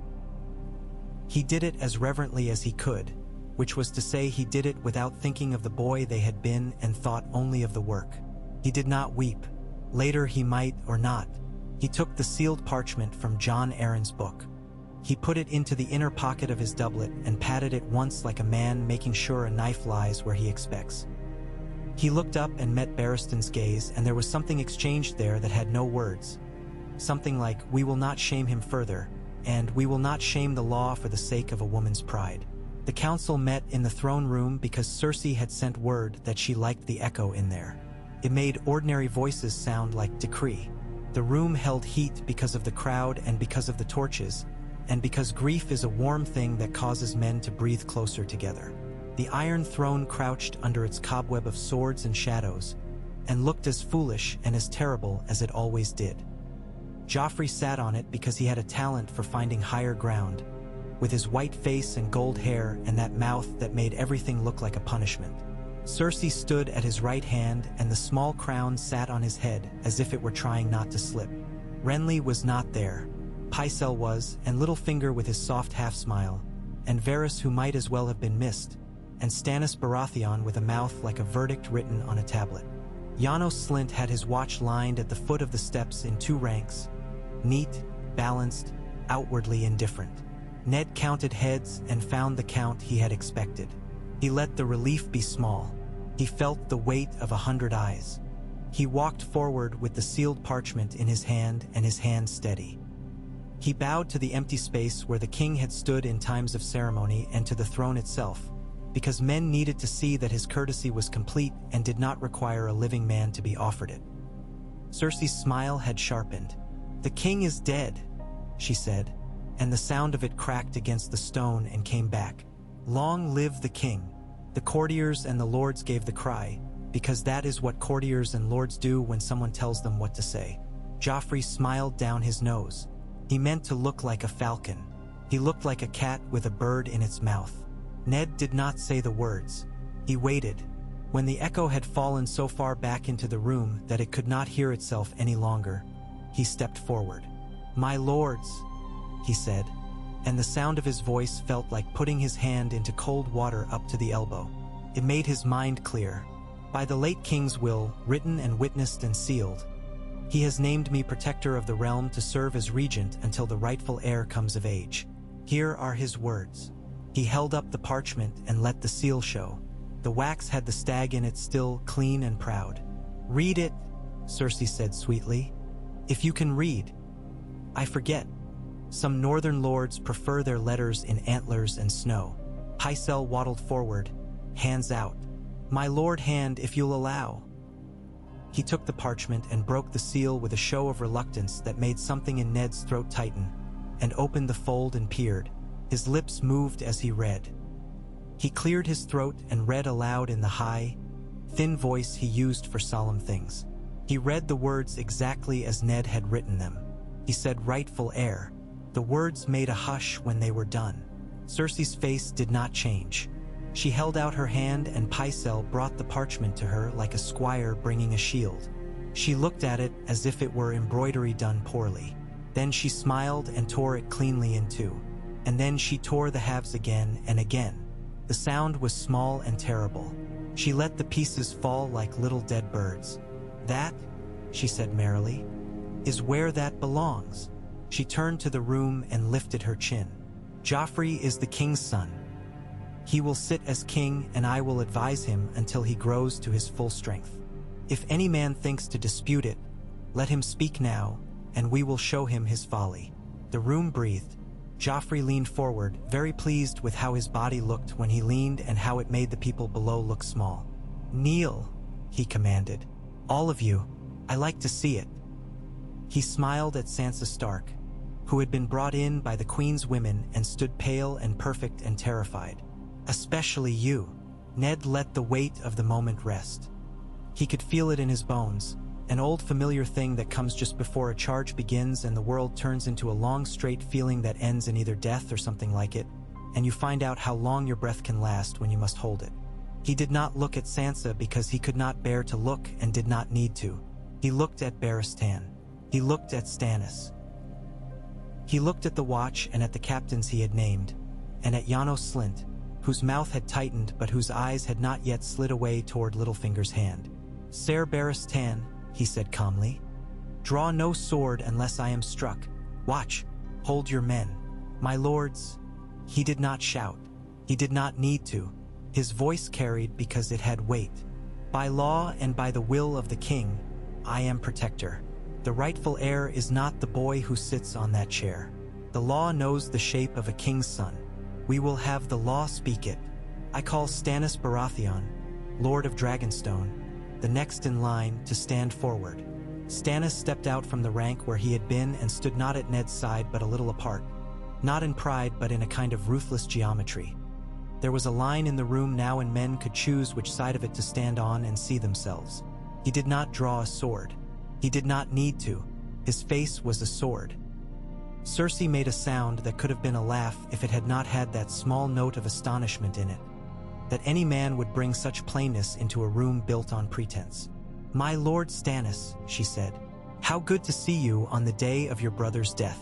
You have always had such impeccable timing. Shall we call a bard to sing of it?" "If you like," Stannis said. "He may as well earn his supper." He looked up at Joffrey. "Get off that chair, boy. You have no more right to it than your mother's horse has to a man's boots." The words fell like stones dropped into a pond. Ripples ran to the high walls and came back and ran again. Joffrey's face went white in the way of people whose blood goes away for a moment in shock and then comes back too hot. "Guards!" he shrilled. "Seize him!" He pointed at Ned and at Stannis, as if pointing were a sword. Janos Slynt's eyes went to Littlefinger. Littlefinger did not look at him. Littlefinger looked at Ned's face with mild, almost sorrowful interest, as if he were studying a painting that did not flatter the subject. Slynt's lips parted. Ned saw the thought travel across his face like weather, coin and fear and oath and chance. It went and it came. In the end, whatever Davos had said about men with sweet tooths proved true about men with eyes as well. Slynt lifted a hand not to the men on the left but to the men on the right, the ones who had their spears dressed in the way of soldiers who do not know any other comfort than a line. "Hold," Slynt said. "Stand fast." The words were not brave. They were practical. They were enough. The watch did not move. Ser Mandon Moore, who had a face that gave nothing, raised his sword a little as if to test its weight and then let it fall. Ser Boros Blunt's hand sweat on his hilt. Ser Meryn Trant looked to Cersei. Ser Preston Greenfield watched Barristan, and Barristan watched the room as a whole, and his hand was not on his sword.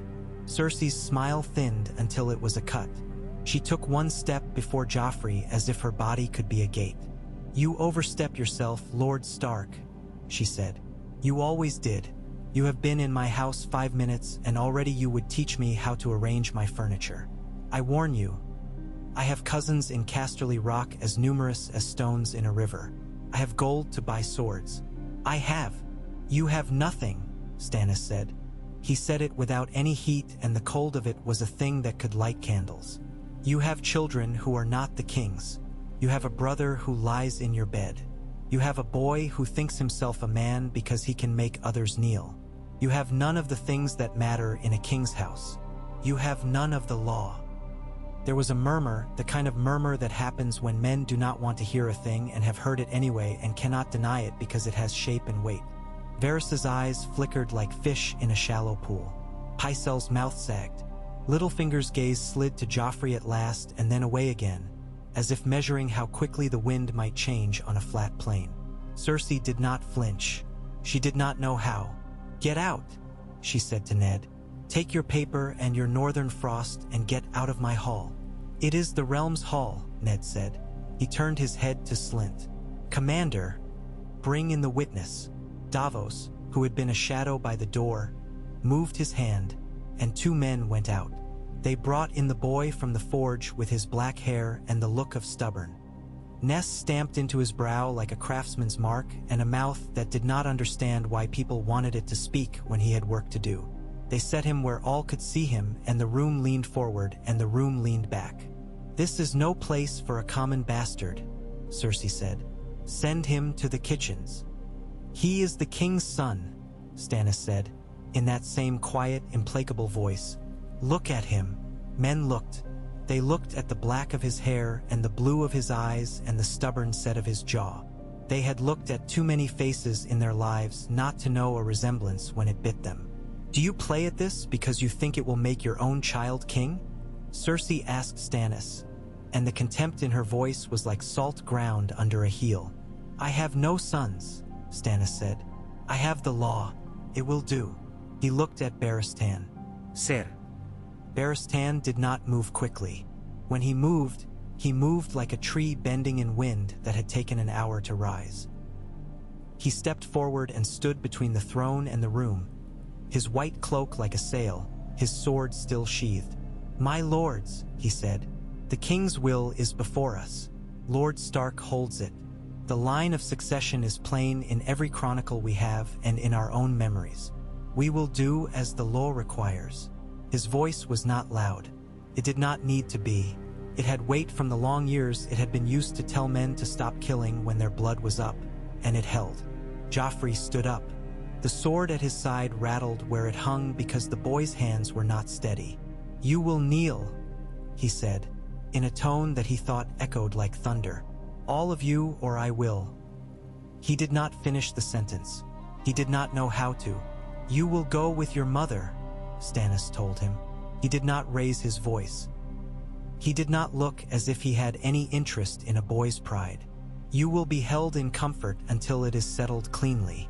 If you try to run, I will send men who will run faster. If you order men to draw steel, they will not. There is no need for your shame now unless you choose it." Janos Slynt swallowed. His hand lifted again. "Stand fast," he said once more, and this time it sounded easier. A watchman on the end of the line, one of those Davos had named to Ned and Ned had named to this space, took one step, the smallest of steps, so that he stood a sliver closer to Barristan than to Ser Meryn. It was nothing to Mark. It was everything. Others followed with the same invisible motion. Littlefinger's mouth twitched at the corner. He saw his moment sliding away as a fish slides off a badly hooked line. He did not like to lose even so small a thing as that. He moved toward Ned with hands spread, showing their emptiness. "My dear lord," he said, low and almost sorrowing, "you must see that this cannot be done so openly. Give me the paper." "Let me?" "No," Ned said. He did not look at Littlefinger. He kept his eyes on the line between Stannis and the rest of the world, so he would not have to see Littlefinger's face arrange itself into a mask of injured surprise. He could feel the man's breath near him like a cat's. Cersei's voice cut, high and bright. "Ser Meryn, Ser Boros." Her eyes went to them in the way a woman's goes to her ring when she means to remind a room whose wife she is. Ser Meryn drew his sword a hand's breadth. He put it back. Ser Boros did not touch his. Ser Preston's hand rested light on his hilt and did not tighten. Ser Mandon Moore, who might have had thoughts if his face were any gauge, showed none. The moment hung, and then its own weight pulled it gently down and set it where it must stand. "Joffrey," Ned said softly. The boy's eyes jumped to him because the softness made them. "You are a child. Men have put you in a chair that belongs to a man. There is no shame in stepping down while you are still a boy. Later, there might be shame you cannot wash out of you even if you live to be gray. Do not let them make you a thing that you are not. Walk with your mother."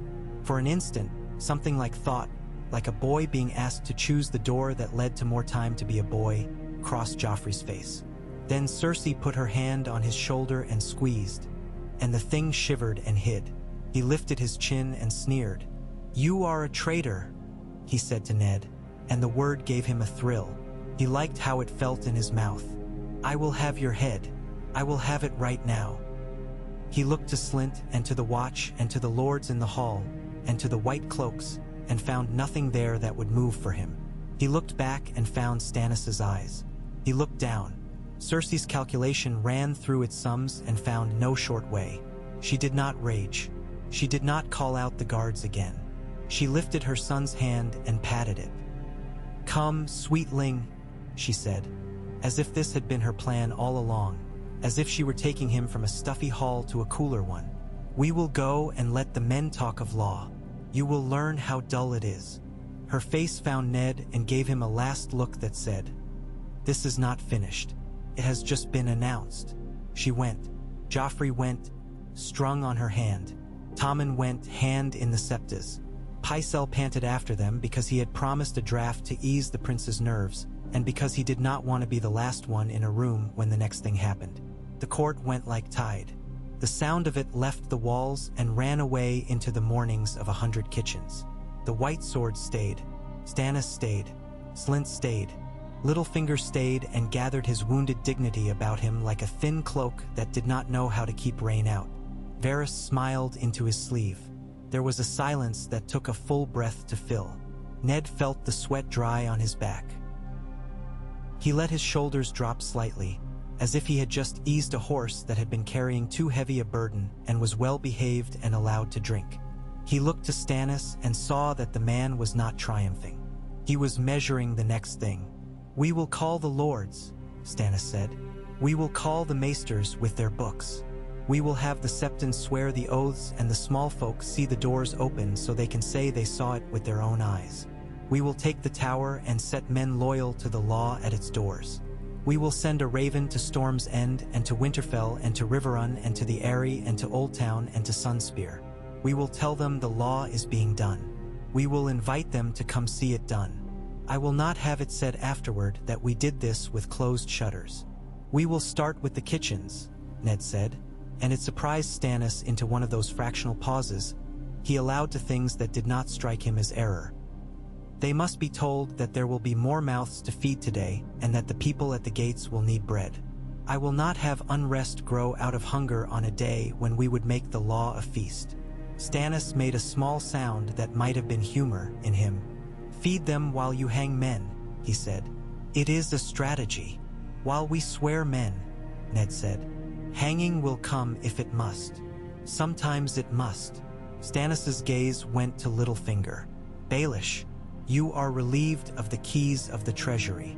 Littlefinger widened his eyes. "Relieved?"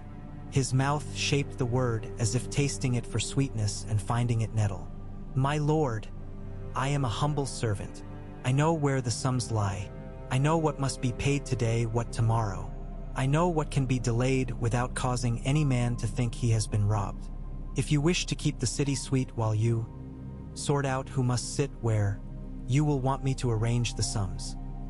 You will put your knowledge into the head of this man," Stannis said, tilting his head at the scribe. The scribe looked inoffensive and likely to be overlooked in any room where a man with a bolder jacket stood. "You will do it by noon. Then you will go to your house and you will sit. You will not leave it unless summoned." "My lord, you would have me a prisoner?" "I would have you sit," Stannis repeated. "If you have not understood plain words thus far in your life, Baelish, it is time someone taught you the benefit of listening." Littlefinger's long fingers made an elegant little dance. "You must admit, Lord Stannis, that a man like me does not sit well. I fidget. I make mischief to pass the time. Perhaps it would be safer to keep my hands occupied." He looked at Ned. "My dear Lord Hand knows how useful I have been. The watch will need salt for their soup, after all. It inevitably comes to me." "Enough," Ned said. He had not raised his voice today. He did not now. "You will do as Lord Stannis says, and you will do it quickly." He looked to Slynt. "Commander, send 4 men with Lord Baelish. Men who do not find his jokes amusing." Slynt's mouth twitched. "Aye, my Lord Hand." He gestured and 4 men stepped out. They were not men of Slynt's choosing but men of the city who had to pay for their bread. They did not look amused by anything. Littlefinger made an elegant show of acquiescence and let himself be led away, wearing his disbelief like a very fine cloak that would impress a girl who did not yet know its weave would fray at the first rain. They set oaths in the sept that afternoon because there is magic in a public thing done publicly. The High Septon trembled in his fat. Whether in awe or fear it did not matter, and spoke his long phrases as if each were a pudding. Lords of houses that had no right to be great and lords of houses that had paid for their greatness a dozen times over, and men who should have been plowing stood in the nave and watched the gold light come through the colored glass and lay on the stone and on Stannis's pale face and on Ned's dark head. Each oath bound a strand, and each strand made a rope. Cersei did not come. Joffrey did not come. The Lannister men kept to their tower and their lion banners. They had not taken the banners down, which was a courtesy or a threat. Both are the same sometimes. Varys's little birds ran to and fro. Renly had gone. The Tyrell men in the city kept their mouths closed and their coin close and wrote letters in a neat green hand. Ned found a moment, as the sun leaned toward the roofs and the heat of the day let go its hold on the stones, to stand over the pool in the godswood again and watch the light not be held. He did not pray. He did not know whether the old gods loved kings or laws or the quiet with which a man did hard things. He only breathed. Arya came and stood on the other side of the pool and looked at him as if to see if his face was different now that a day had come and gone that would be in songs whether he liked it or not. She did not ask him if he had killed a man. He was grateful and almost laughed at himself because the gratitude felt like a boy's relief when a question he had not studied for failed to appear on the slate. "There will be more fighting," she said at last. "Not today, but more." "Yes," he said. "Will we go home after the fighting?" "We will go home," he said. "The road is longer now. That is all." She nodded and went the way she had come, quiet, her feet remembering Sirio's lessons even when she forgot to think of them. He stood until the bats came and made their clever crooked dances across the water, and then he went back to his tower. Davos was sitting on a stool in the corridor with his back to the wall and his hands open on his knees. He looked up. "There was a boy at the gate from the Street of Silk," he said. "He said to tell you that a woman with hair like a river, his words, and a mouth like a rosebud, his words, was taken away this morning by men with a mockingbird pin on their cloaks. He cried when he said it, and then he laughed. He looked confused by his own face. He rubbed his thumb along his palm as if he could rub out the feel of telling it. Baelish keeps his hands warm with many fires. We've put him to one side. The fires remember him. We will have time for such men," Ned said, and the words tasted like iron kept in a mouth. "I will have time. If the law is to be more than a day's business, we will pull those threads too." Davos nodded as if it were work that could be done if a man had hands and a back that would turn without complaining. He said. "There's always time for finding the biggest rats." At dawn the next morning, how quickly mornings came now. They were piled in the windows like the white limbs of men carrying bundles.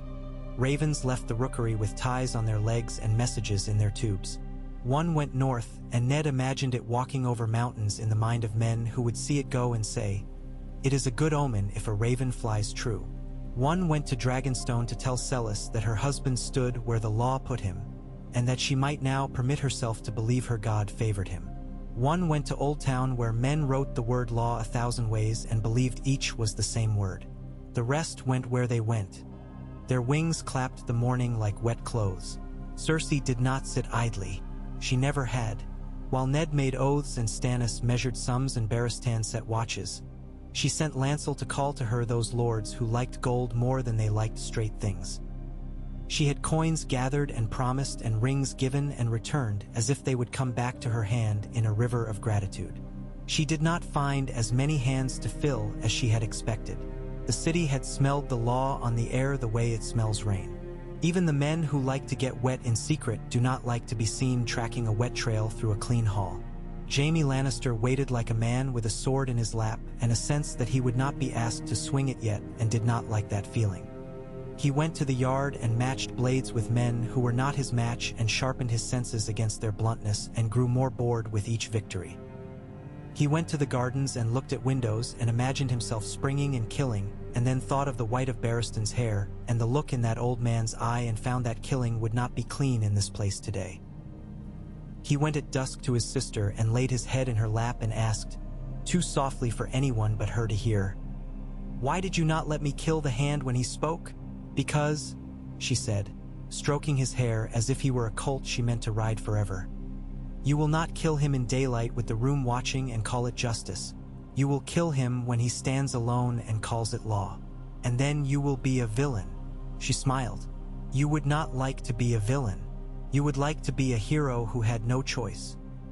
He made a noise in his throat and she laughed, low and true, and bent to kiss him as if law were a thing she could drink out of his mouth and become drunk on and forget.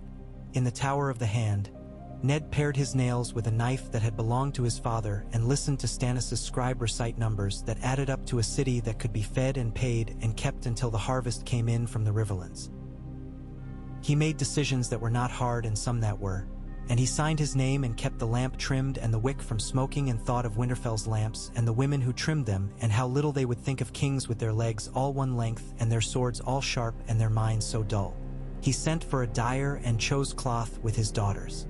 He sent for a master of ships and asked him what ropes would need replacing and what could wait in case war did not come. He did not fool himself. War is a thing that comes because men plan for it, and because men do not, and because a woman smiles, and because a man is proud, and because a child is born with the wrong hair. War is a thing like weather. Only fools curse it for wetting them when they have gone out in it without a cloak. On the third day, a man in the colors of Casterly Rock was found with his throat cut in an alley near the Street of Sisters, and on the fourth a Brewster whispered that she had poured milk of the poppy for a lady of the court who wore a high collar and another ring on her finger under the first.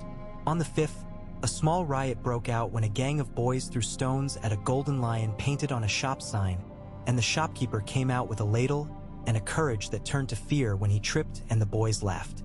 The watch put it down with the flats of their spears, and Slint came and glared, and Davos stood behind him, a shadow that could be felt, and the boys were set to sweep the street, and the shopkeeper's ladle was returned to him, and he was told to serve stew to the boys. The city remembered how to be a city when the men at the top remembered how to be men. Catelyn's letter came, folded small, and smelling faintly of smoke and apples, and said, in that plain hand he loved, I trust you because there is nothing else I can do. The riverlands stir. I am in Riverrun. I have kept our daughters' letters. I kiss them in their sleep, and then I remember that I am not with them and you are. Be the weather for them. He slept better that night, and then worse, because love is a thief that steals sleep and returns it as a debt.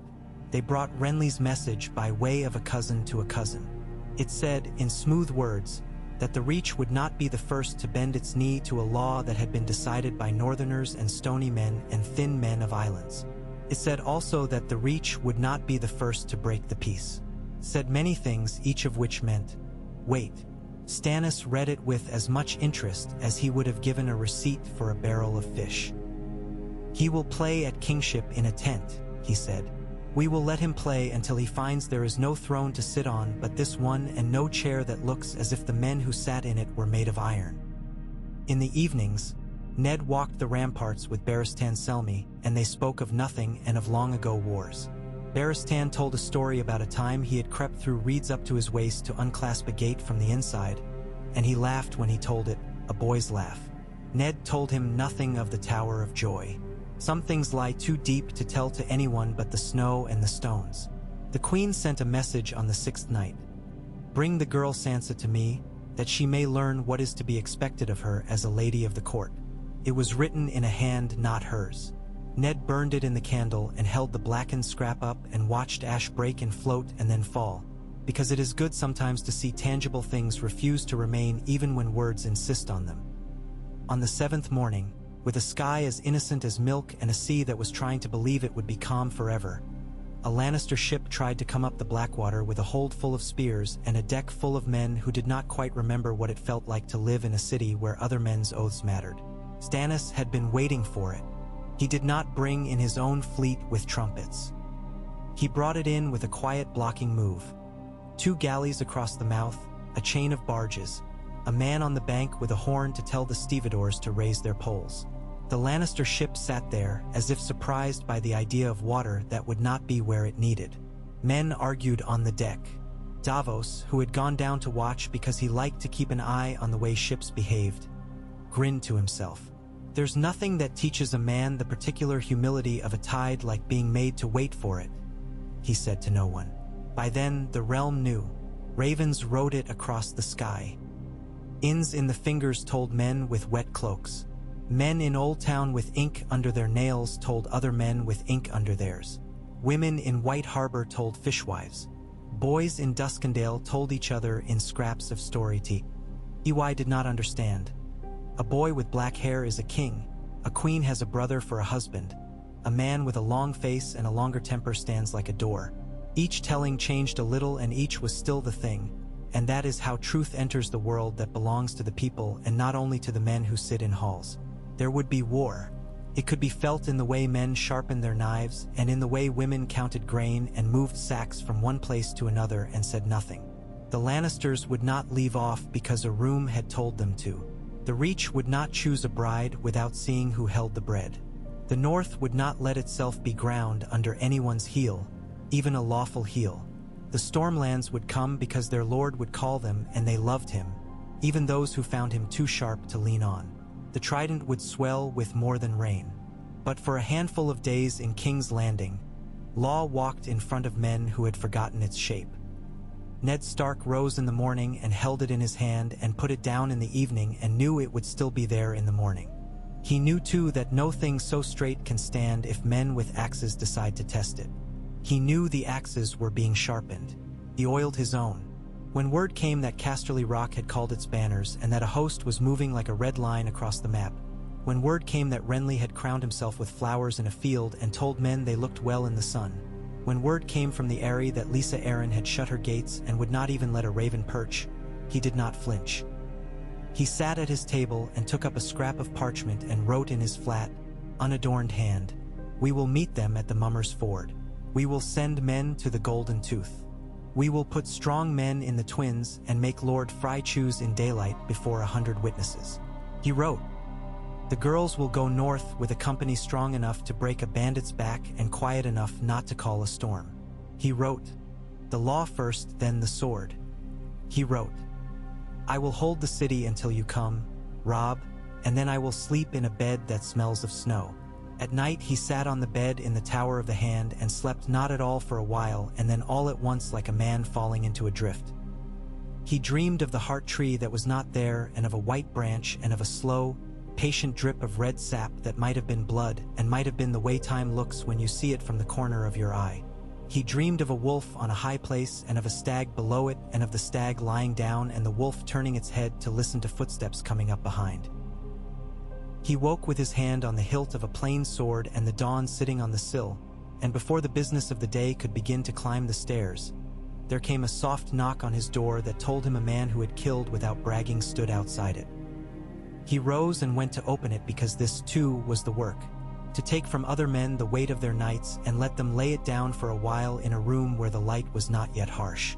"There's been a thing," the man said without fuss. "Not the worst kind, not the best. The Queen sent a message in the night and it went not where she meant it to. It went to a man who remembers who he was before he became a doorkeeper. He thought it should go to you." He held out a scrap of parchment. Ned took it and read in a quick, fine hand, "Remove Stark's captain. Remove Castle. Replace the men at the girl's door with Ser Boros's. This to be done before dawn, quietly." See, it was not a surprise. It was a taste in the mouth he had expected and did not like. He folded the scrap and put it beside Jon Arryn's book without tucking it in. He looked at the man. "Thank you. A man likes to know which way the wind runs," the man said, and had the grace to look as if he were embarrassed by saying anything that could pass for poetry. "Tell Ser Jorah to take breakfast with my daughters," Ned said. "Then have him go to the armory and see if the rivets on the watch's spearheads are sound. If a man tightens rivets in the morning, he will not stumble in the afternoon. Tell Ser Boros to attend me at the second hour. We will give him some useful task to keep him busy where he cannot be used to do harm." The man nodded, grave, as if this were the sort of battle he preferred. "Aye," he said, and went.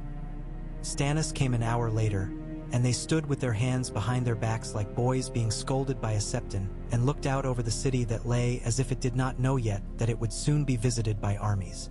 Its roofs were innocent. The smoke rose in simple curls. Its river, that old sly thing, made its way out to the bay and out to the world and did not bother itself with men's troubles. "We will have a fight at the mud gate inside of 10 days, Stannis said, as if cleaving meat. "We will need men to hold the walls. We will need pitch and stones and archers who remember that they are not hunting deer. We will need the men of the city to believe that the walls are their own, not a thing that separates them from a lord's quarrel. We will go to the market and tell them," Ned said. "They will trust me before they trust you." "They will," Stannis agreed without offense. "You look like a man who will stand between them and a tide." "I am," Ned said. "And you look like the tide." Stannis's mouth did that small thing it did when humor came whether he liked it or not. "Good," he said. "I intend to be." They went down together, two men who did not like to bend, and bent over the city, and set to the work of propping it in place while the first tremors of armies shook the far roads and the ravens wrote all that could be written against the name of men who think they can make the old laws kneel. The day was long and ordinary and full of small things done in the right order. It was the kind of day that wins wars, when men remember to have enough of them in a row. And somewhere in the Red Keep, in a room that had once belonged to a dragon lord, and then to a fat king, and then to a grieving brother, a book lay on a table with an old piece of wisdom written in it and a new piece of law tucked inside. The book did not care, kept what was put into it until men asked, and then it gave it back, unchanged. That is all any book can do, even when the men around it bleed and change their names and shift their swords a hair on their belts to show that they are ready to draw them if the man opposite breathes wrong. Ned Stark moved through his hours like a man with a lamp that throws a small circle of light. It is enough if a man does not lie to himself about how small the circle is, and keeps it moving, and does not let it gutter. He thought of winter and of fields under snow and of men who can count nothing but their own breath and still must count it true. He thought of the law as a path beaten across a white plain by the feet of those who had walked before him and those who would walk after. He put his foot in the prints that looked most like they would hold his weight. He put his hand on the cold edge of the day and drew it to him and cut. A market has its own weather, and the air that morning moved like a tide that had been turned by the moon. The carts came in with their wobbling wheels and their sacks of barley and their baskets of onions, and the smoke from the sellers' braziers went up steady and gray. Men's voices sat low in their throats, as if they had been up late talking and did not want to be caught at it. Ned stood where men could see him and not be forced to look, on the raised lip by the fishmongers with their tables laid with silver and red. He had no trumpets. Stannis stood beside him austere as a post. Davos had posted 3 watchmen who did not look like watchmen at the corners, and their eyes slid over hands and belts and under tunics and counted. "These walls are yours," Ned said, not high, the way a man speaks to another across a ditch. "You live within them. You mend them when they crack. When an army comes to test them, it is not only the hand's wall or the king's wall. It is the wall that keeps your children from learning what a sword sounds like when it opens a man's belly. We will keep bread coming to this market and coin to this table. We will put men at the gates who answer to the law, not to a purse. But law is a hungry thing. It likes its slops hot and on time. If you hear men speak of riot, tell them riot steals bread first. If you see men carry a lion in their mouths, tell them to spit, because a lion will bite the tongue that carries it." A fishwife snorted and laughed, and then covered her mouth and bobbed in apology and laughed again. The sound loosened a knot in the crowd. A boy no higher than Ned's belt shouted that he had seen a white knight in the yard, and that the knight had smiled at him. Stannis's mouth went to the ghost of a line that might have been approval if you knew him well. A man in a ragged green cloak asked if the prince would be coming to the market to see his people, his voice steady with the mischief of it, and received no answer but the look of a dozen faces turning toward him at once, until he shrugged and began to pull eels out of a barrel with more concentration than a man usually gives to eel. After, Davos said in his careful way, "That was well enough." He pointed with his chin at 2 men who had spoken to no one and now drifted together like leaves. "Those 2 will go drink and argue until one slaps the other, and then both will laugh. They've decided not to riot today." "Today?" Stannis echoed, as if he were putting a pin into a map. Word from the Trident came at length, when men had started to pretend they were not waiting for it. It smelled of mud. Ser Edmure Tully had pushed out levies and sent riders and had met smoke where there should have been barley. A village with the thatch still smoldering. A girl with her left ear cut away because she had tried to hide her brother's pig. Gregor Clegane's work. Some men leave a signature in the shape of an axe. Some leave it in fields. "We will have to answer in the way men understand," Stannis said, when Ned put the letter on the table and smoothed it with his palm as if pressing it could press the hurt out of the riverlands. "You have a habit of speaking plain. I will give you a name to speak. Call the mountain outlaw. Put a price to his head, lawful, not a whisper. Name the men who will carry the paper. Name them loud." Ned thought of a rangy young lord with a banner that showed a black bat with crimson eyes. Beric Dondarrion had laughed at the tourney as if he had won a horse, and kept laughing when a wheel came off the cart that carried the wine and he had to help lift the cask to keep it from breaking. He had a way of standing that said he would lean into whatever it was a man gave him to carry. "I will send Lord Beric," Ned said. "He has backbone that is not for show. Thuras of Myr will go with him. The men like him, and he will keep them laughing when the ground is bad. I will send Ser Gladden Wild and 100 picked swords. Jory will choose them. Name more than you send, Stannis said. Let the city count them. Ned did. He sent for men and named them in the yard by the White Sword Tower where the Kingsguard came and went without flourish. The names startled the yard like a handful of peas flung at pigeons. The way they scatter and then turn and cluster again, bright-eyed. Beric stepped out with a smile as easy as a strap and bowed with a flourish that made two girls near the well whisper to each other behind their hands. Thuras lifted his wineskin as if it were a relic and sloshed it and promised the mother a candle for each man who did not complain about his snoring. Ser Arlen of the Hayford lands, young, eager, red at the ears, blurted that he would make a necklace out of a giant's teeth and then looked abashed when the yard laughed and Beric clapped him on the shoulder and said, "We'll settle for your own teeth still in your head, lad." Jory had the faces of 50 men written in his mind already. He picked with the care a woman gives to stitches she must wear forever. The gold cloaks looked on and found that their hands were relaxed and their jaws unclenched without anyone telling them to. They left with the law rolled neat and tied with a plain cord. Ned watched from the inner gate until the last banner had gone and the dust hung low and then settled. He felt as if he had thrown a stone at a hornet's nest cleverly, so that the hornets would fly in a direction chosen beforehand. He did not mistake that for safety. The Lannisters tugged at other threads.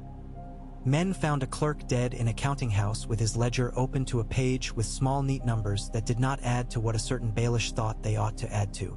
The Alchemists' Guild sent a deputation in robes that had seen too few seasons in the air and too much time beside careful flames.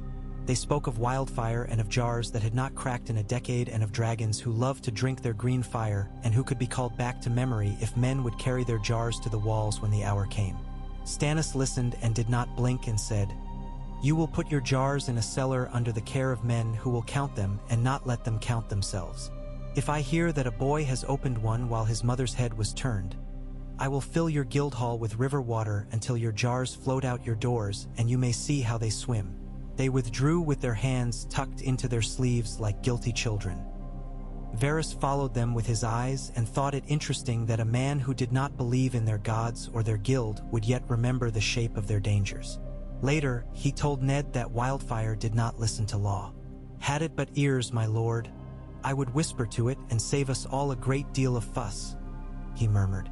"I prefer stones that fall when and where I tell them," Ned said, and put men to rounding and stacking and hoisting and counting and sweating at the gates until they smelled properly of work and not of guilds. In the street of steel, a thing tried to grow that had to be cut. 3 men with lion clasps came to Tobo Mott's under cover of needing new greaves burnished. They watched Gendry hammer and carried the memory away. The next afternoon, 2 men with their hair trimmed smooth and clean came to ask the master whether he kept a boy and whether that boy had leave to wander in the evening and whether the boy knew the way to the river stairs. Mott is a careful man and one who loves work. He put down his hammer and asked if the men meant to commission a piece or if they meant to buy a boy. The men smiled with their mouths. They left with their backs straight. Davos saw them pass and recognized the kind of straight that says a man expects not to be stopped because he has never been told a day when he was. He did not stop them because that is not how you stop such men. You stop them by being where they go before they know they will go there. He went instead to Jory and said, "If you were a man who had 3 chances in a city and wanted to waste none of them, you would put a hand on that boy this very night." Jory moved men the way a man taps the bottom of a bucket to see where it rings true. The watchers shifted. They tried just after Candlemark, in the alley behind the smithy where the water dripped and the rat tracks made a scribble in old flour.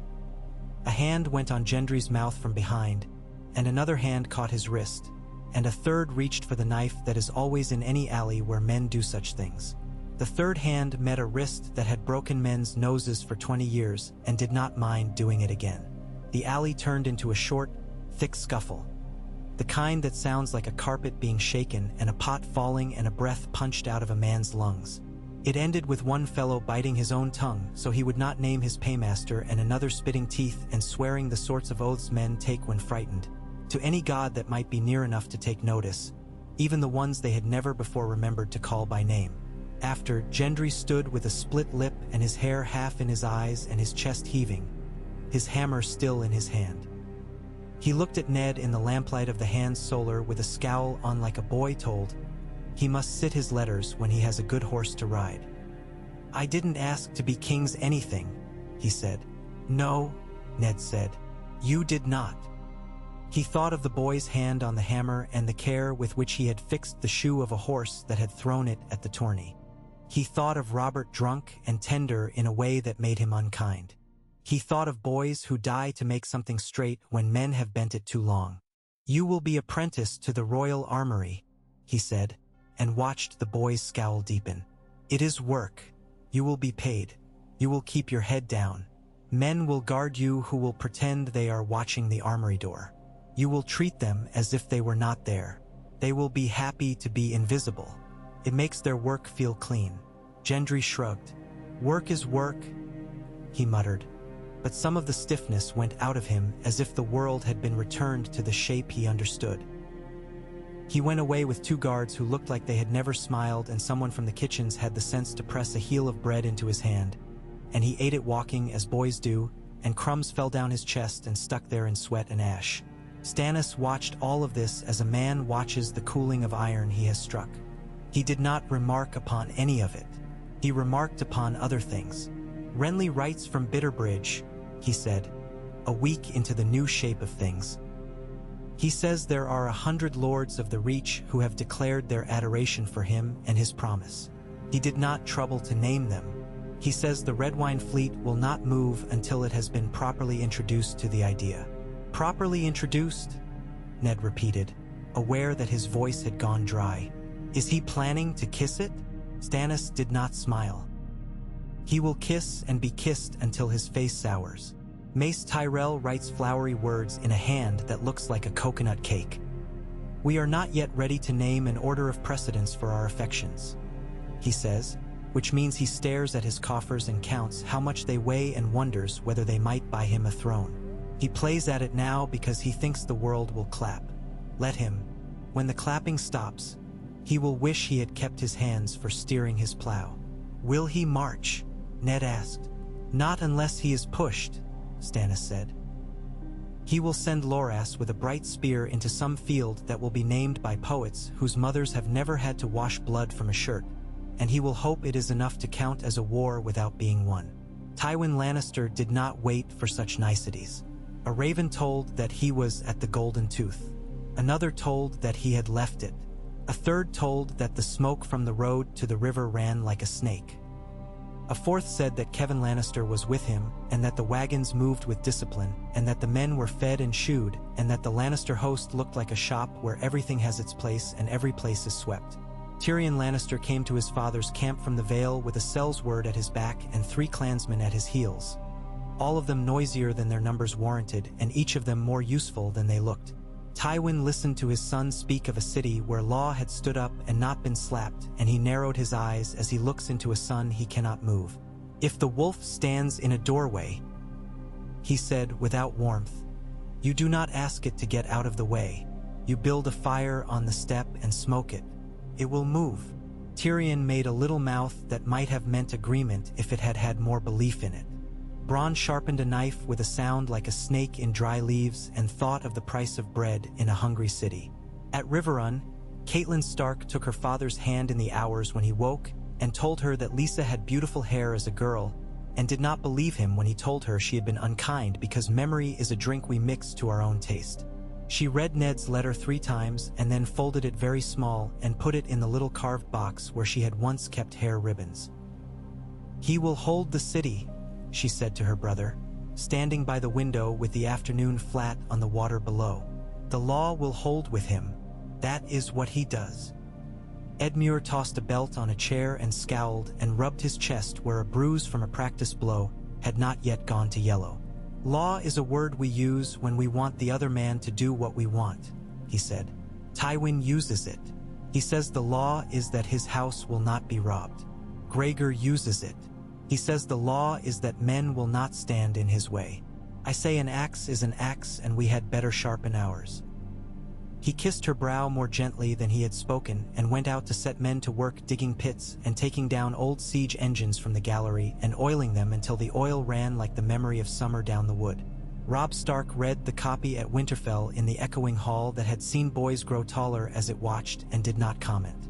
Grey Wind was at his feet and lifted his head when the boy's breath changed. "We will call the banners," Robb said without boasting it to the rafters. "We will have no songs and no boasts.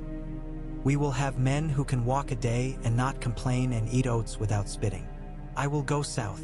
He said it as if he were saying he would ride tomorrow to the Wolfswood to look for a stag.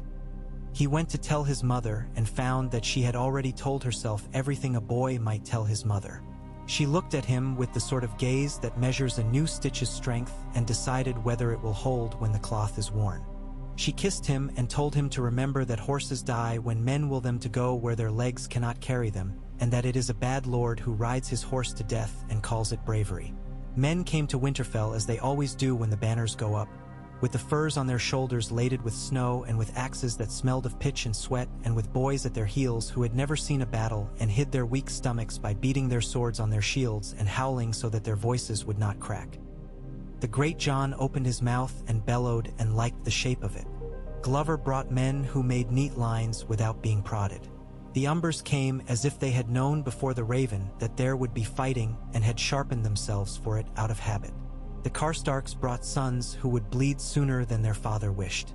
The Manderly sent word that White Harbor's docks had been cleared for a northern ship with the Hand's daughters aboard, and that was the first Catelyn heard of Ned's intent to send the girls by sea. She closed her eyes and thanked the gods she knew by name and the ones she did not, because sometimes a husband remembers the right path even when pride would have him take a different one. A ship can be a road if a man has the right feet for it. Stannis had the right feet. He set 3 galleys to escort the carrack that Davos had sworn for. Good hull, good captain, no interest in questions. The carrack's sides were tarred recent, and her rigging had been checked twice by a man with salt in his hair and long eyes.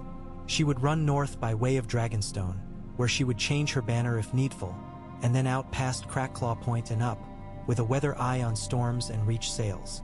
Davos placed men on her that could fight if they had to and fade if they must. He placed a woman with a baby in her arms in a corner of the deck with a shawl to wrap the child, and said to no one in particular that the gods liked to see a babe on a voyage and often kept their hands under the hull when such a one went aboard. Sansa said farewell to the city with a face she had made in the glass, composed and pale and fine. She was brave enough to slip once and look toward the tower where she thought she might see a golden head at a window. She did not see it. She wrote a letter that thanked the queen for her kindness and wished the prince good health and promised to pray for his comfort. She wrote it in a hand that had practiced that turn of the S and the lift of the F. Arya stood on the quay and counted gulls and tried not to bounce on the balls of her feet. She had needle at her side and 6 knives secreted where a septa would have paled to hear of them. She kissed Jory's cheek without warning and wiped off the wet with the back of her hand as if she had been invaded by a drop of rain. "Tell Syrio I will practice where a deck moves and then he can never shake me," she said fiercely. "Tell him I will stand on the bit that swings and not fall." Ned did not like goodbyes. He had been bad at them all his life. There is no clean way to do them. A man either says too much or too little. He said the things that could be said. Keep your eyes open. Remember your letters. Be kind to the serving women. Pray if you must, but do not expect the gods to trim your sails. He touched their hair and stood back so looking would not turn into clutching.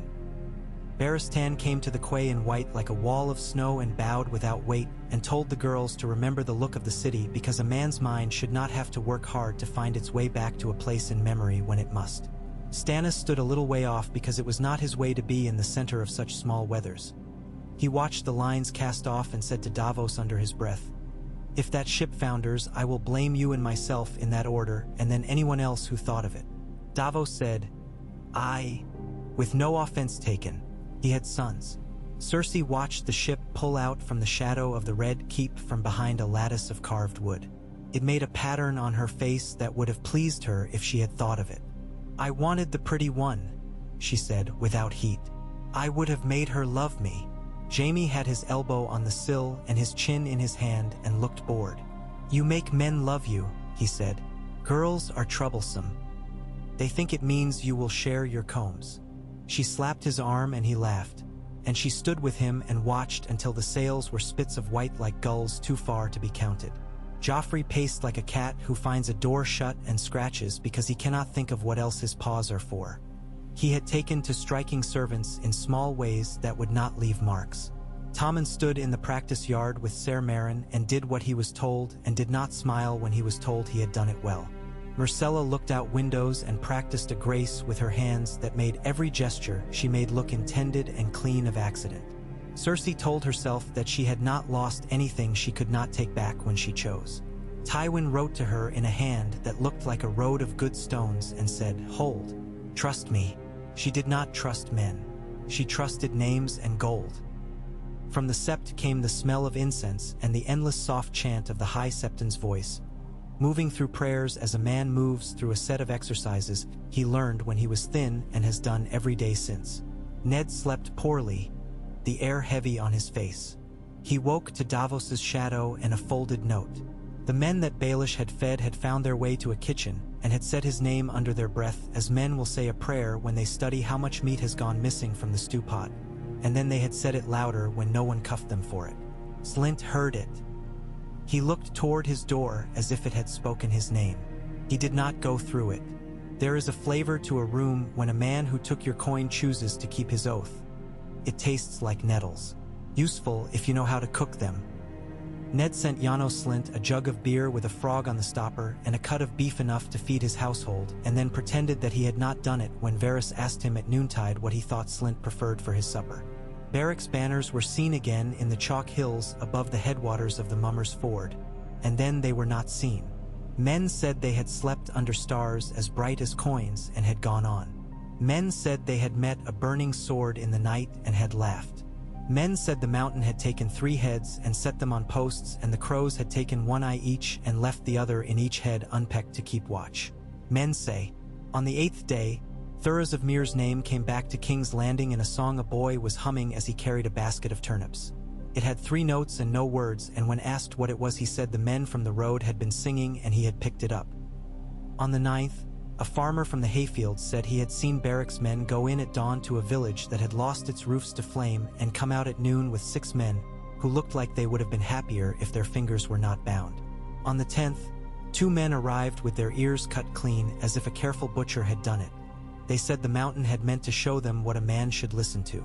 One of them saw the white of Barristan's cloak and smiled, as if a drink had been placed in front of him in the moment when thirst grows teeth. "We are not all beasts," he said thickly. Ned set his mornings like stones in a wall and built with them. He heard disputes over water and over hens and over a boat that 2 brothers both said their father had promised them with his last breath, the one claiming he had been closer to hear and the other that his ear was better. He went to the gates and walked the walls and put his hand on the stone the way a farmer pats his horse's neck. He stood at times with Stannis and counted the days until the Lannister host would be close enough to smell. He wrote to Winterfell and to White Harbor and to the Eyrie and to Riverrun and did not write to Casterly Rock. He took counsel with Barristan and found himself thinking of the small movements of the old man's face afterward, the way wisdom makes itself modest because it has been wrong before and expects to be wrong again, and is careful not to bring pride into the room with its sword. He made himself eat enough and sleep enough and stand up straight enough and not shout when a man brought him a problem he should have solved himself. At noon one day, a caravan tried to leave by the Rose Road in a stir of silk and dust and spear points, and Ned stood at the gate and watched it come, and Cersei rode at its head with her hair bound up in gold and a sweet smile on her face. "I am going to Casterly Rock to bury my husband," she called, light as cream. "I will take my children where they may be consoled by their family. I will return when I am soothed. The city is so hot in summer, don't you find?" Ned did not move. He said nothing. Barristan spoke for him and spoke as if he were reciting a story to children. "There is a matter to be settled before any journey can be made. There is no haste in funerals. A king may wait for his bier. The law will not." He looked at Cersei with a kindness that hurt to see. "The gates are closed to you, my queen, until that matter is settled. After, you may ride where you like, with as much silk as you can carry and the dust you can bear." She flashed him a look that would have turned a lesser man to water, and then smiled as if this had been a jest she had invited. "If I wished counsel from a white cloak, I would ask for it from one whose brother was not a Lannister," she said to him with poison wrapped in rose leaves. Barristan bowed. "You will always have it from me," he said. "Counsel, not obedience." She drew breath like a cat hissing, and then let it out and turned her horse and rode back through the cart smell into the Red Keep, where everything smelled of old stone and newer spites. That night, Varys brought a scrap of rumor that might have been nothing, or might have been a board pulled from the side of a barrel. "The Queen speaks of a trial," he said. "The sort that happens in a sept where light makes the glass go green and men talk about oaths as if they were cloth you can see the weave of. She will want the boy to sit above, and any man who speaks to look up and remember he is small." He put his hand on Ned's table as if feeling for a seam. "She will think the place is hers, as if men's mouths say what she thinks when the smell of incense is thick enough." "I will try her in sunlight," Ned said. "With a bench of lords and the high septon and a maester with more sense than doctrine. I will not set a boy above us. She will not choose the room. The room is the law's. It belongs to no woman and no man. If the gods want a watch, they have windows." "Very good," Varys murmured. "I will have the windows washed." On the 13th morning, a squire ran in the yard crying that a rider had come from the west dusty as a sack and wanted the hand. The rider had blood dried on his sleeve in a cracked flower and a voice like a man who had swallowed smoke. "Ser Beric took his men across the ford," he said. "And the mountain came on them with 50 and then with 100 and then with more, and it was as if the road had decided to make men out of itself. They held, they took and they gave. Lord Beric took a spear in the ribs and laughed and said a thing I cannot remember and stood again. Thuras set fire to a sword for the look of it and then used the iron. They cut off 3 men and hanged them on a tree with the law read out loud and the ravens shouting over the words. Ser Beric rides. He lives." That night, Thuras's 3 notes were heard in the taverns again, and the notes changed and got a 4th, because that is what men do when they hear a tale and add to it with a happy hand. A smith with a scar on his lip that split when he smiled banged a tankard on a table until the ale foamed and said, "If the crown will take outlaws for nobles and nobles for outlaws, we might yet have a use for our oaths." He was drunk, he was not wrong. Ned dreamed of Winterfell and of an early snow lying light on a saddle left out under the lean-to, the indentations of the leather holding the white. He woke with his hand under his cheek like a boy and stared at the ceiling beam and counted the knots in it and knew he had been given another day, and it was not a small gift. He rose and went to the window and stood with the morning on his face. The city was quiet for that little while when it breathes between baking and buying. He wondered if Jon Arryn had stood in this spot and wondered how many mornings he might have had if he had drunk different wine or eaten different meat or asked a man a question one day earlier than he had. He wondered, and then he let himself not wonder. A man cannot do the work if each nail he sets he has to ask whether a different nail would have held better. The Aerie wrote nothing. That is a sort of writing. Lisa's silence came with the sound of wind and of doors barred from the inside and of a boy's thin voice asking for sweet milk. Ned kept sending ravens because the day might come when the bird would be let in and the note in its tube would be read and a woman would remember that she had used to be someone's sister. He did not spend more time than that on the matter. You cannot drag a woman out of her own fear with 2 hands and a rope. You can only wait at the bottom of the tower until she throws her own rope and decide whether to catch it or stand back. In the yard, Barristan had the archers practice until their shoulders burned and their hands bled under their gloves. He had them shoot at a cloth stretched over a barrel with a line drawn on it in chalk, a man's middle, and at a second barrel with a little circle where a man's face would be. He had them shoot until they could hit the chalk line, and then he had them shoot when a man beat a drum and when a man shouted a foul joke and when a dog ran through the yard with a rat in its mouth. Men grow frightened when things move at the corners of their eyes. Better to practice it than pray against it. The yard rang with shafts thudding and with the little curses men use when they like the work they have been given even if it hurts. The day the first Lannister outriders were seen on the road, the wind came in from the sea and made the pennons stand out. The men on the walls shaded their eyes and squinted and whispered, The riders were careful in their distance and in their speed. They moved without trying to make a show. A hawk rose from a lath and darted and wheeled. The riders' horses twitched their ears. "Tomorrow," Stannis said on the rampart. The day after that is for the fools and the poets." He did not look pleased or grim. He looked as he always did, as if he had been given a problem with one answer and many wrong ways to arrive at it. Ned took a breath and tasted salt and wood smoke and the city's old smells. Piss and bread and tallow and horse. He thought of Robb moving south with wolves at his heels, and of the Manderleys putting boats to the water to carry girls and grain and letters, and of Catelyn at a window and Edmure on a parapet and Hoster asleep, and of Stannis' scribe with his bright, inhuman memory, and of Davos's hands, and of Barristan's calm, and of Varys' slippered step, and of Baelish in his house with his hands quiet for perhaps the first time since he had learned what a hand is for in a counting house. He thought of Tywin Lannister and the way a great cat sits and does not twitch its tail and makes men believe it might sleep. He went down. He sat. He wrote to Lord Frey that if he meant to hold his bridge, he might do it once for the North and be remembered, or twice for Lannisters and be paid and forgotten. He wrote to Balon Greyjoy not at all, and thus did not hear what he would have said. He wrote to Old Town to ask that any maester who had written on the question of lineages arrive in King's Landing with his ink and a skin of patience. He wrote to the North that the girls were at sea and well, and that Arya had threatened to climb the mast and had been told she could not unless she first learned to be a sail. He wrote to Sansa herself and said that courage is not a thing that lives in a man's chest in a lump. It is a thing that must be measured each day like flour, and that some days you will spill and some you will not, and that either way you must go on. The riders came no closer for 2 days, and then they came. The red and gold moved like a low fire in dry grass. A man with a trumpet put it to his mouth and then took it down because someone looked at him. The note he would have sounded went up into the air anyway, as if the day had its own horn. The gates stood with their teeth bared. The stones waited. Men shifted their weight from foot to foot. A dog barked.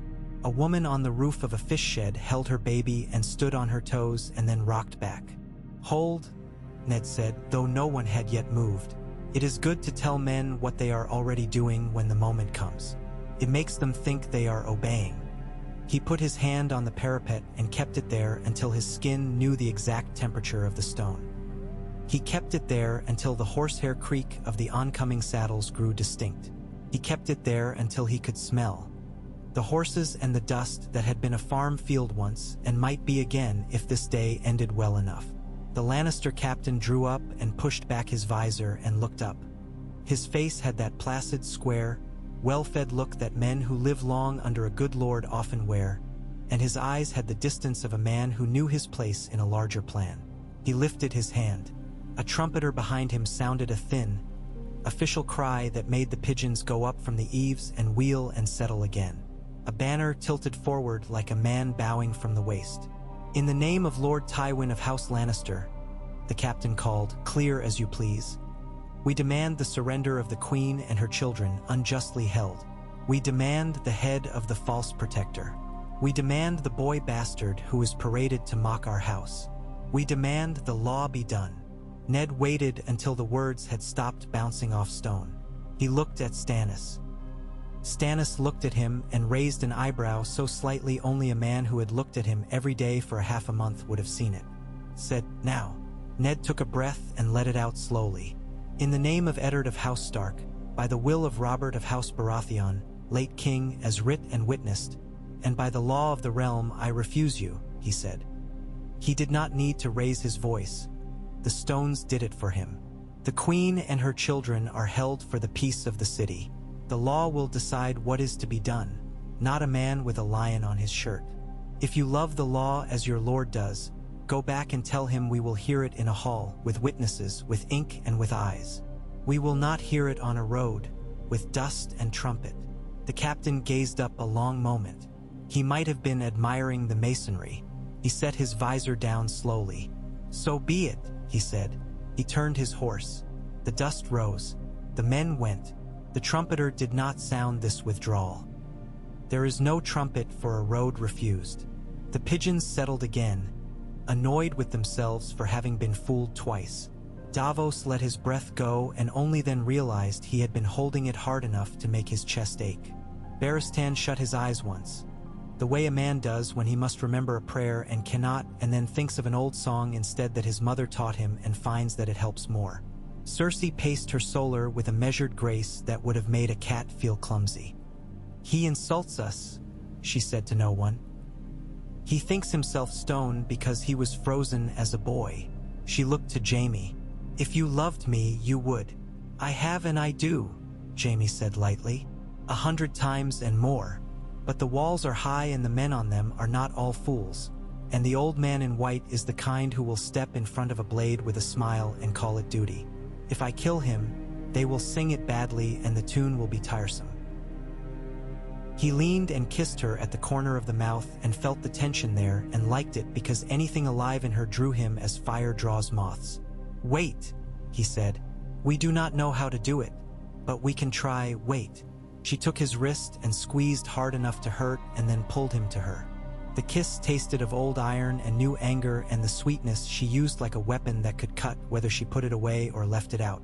Night put its cool hand on the city and men who had stood in the sun went to their beds and women rubbed their arms and thought of their brothers and sons and whether they would be asked to cook meat for men whose names they did not know.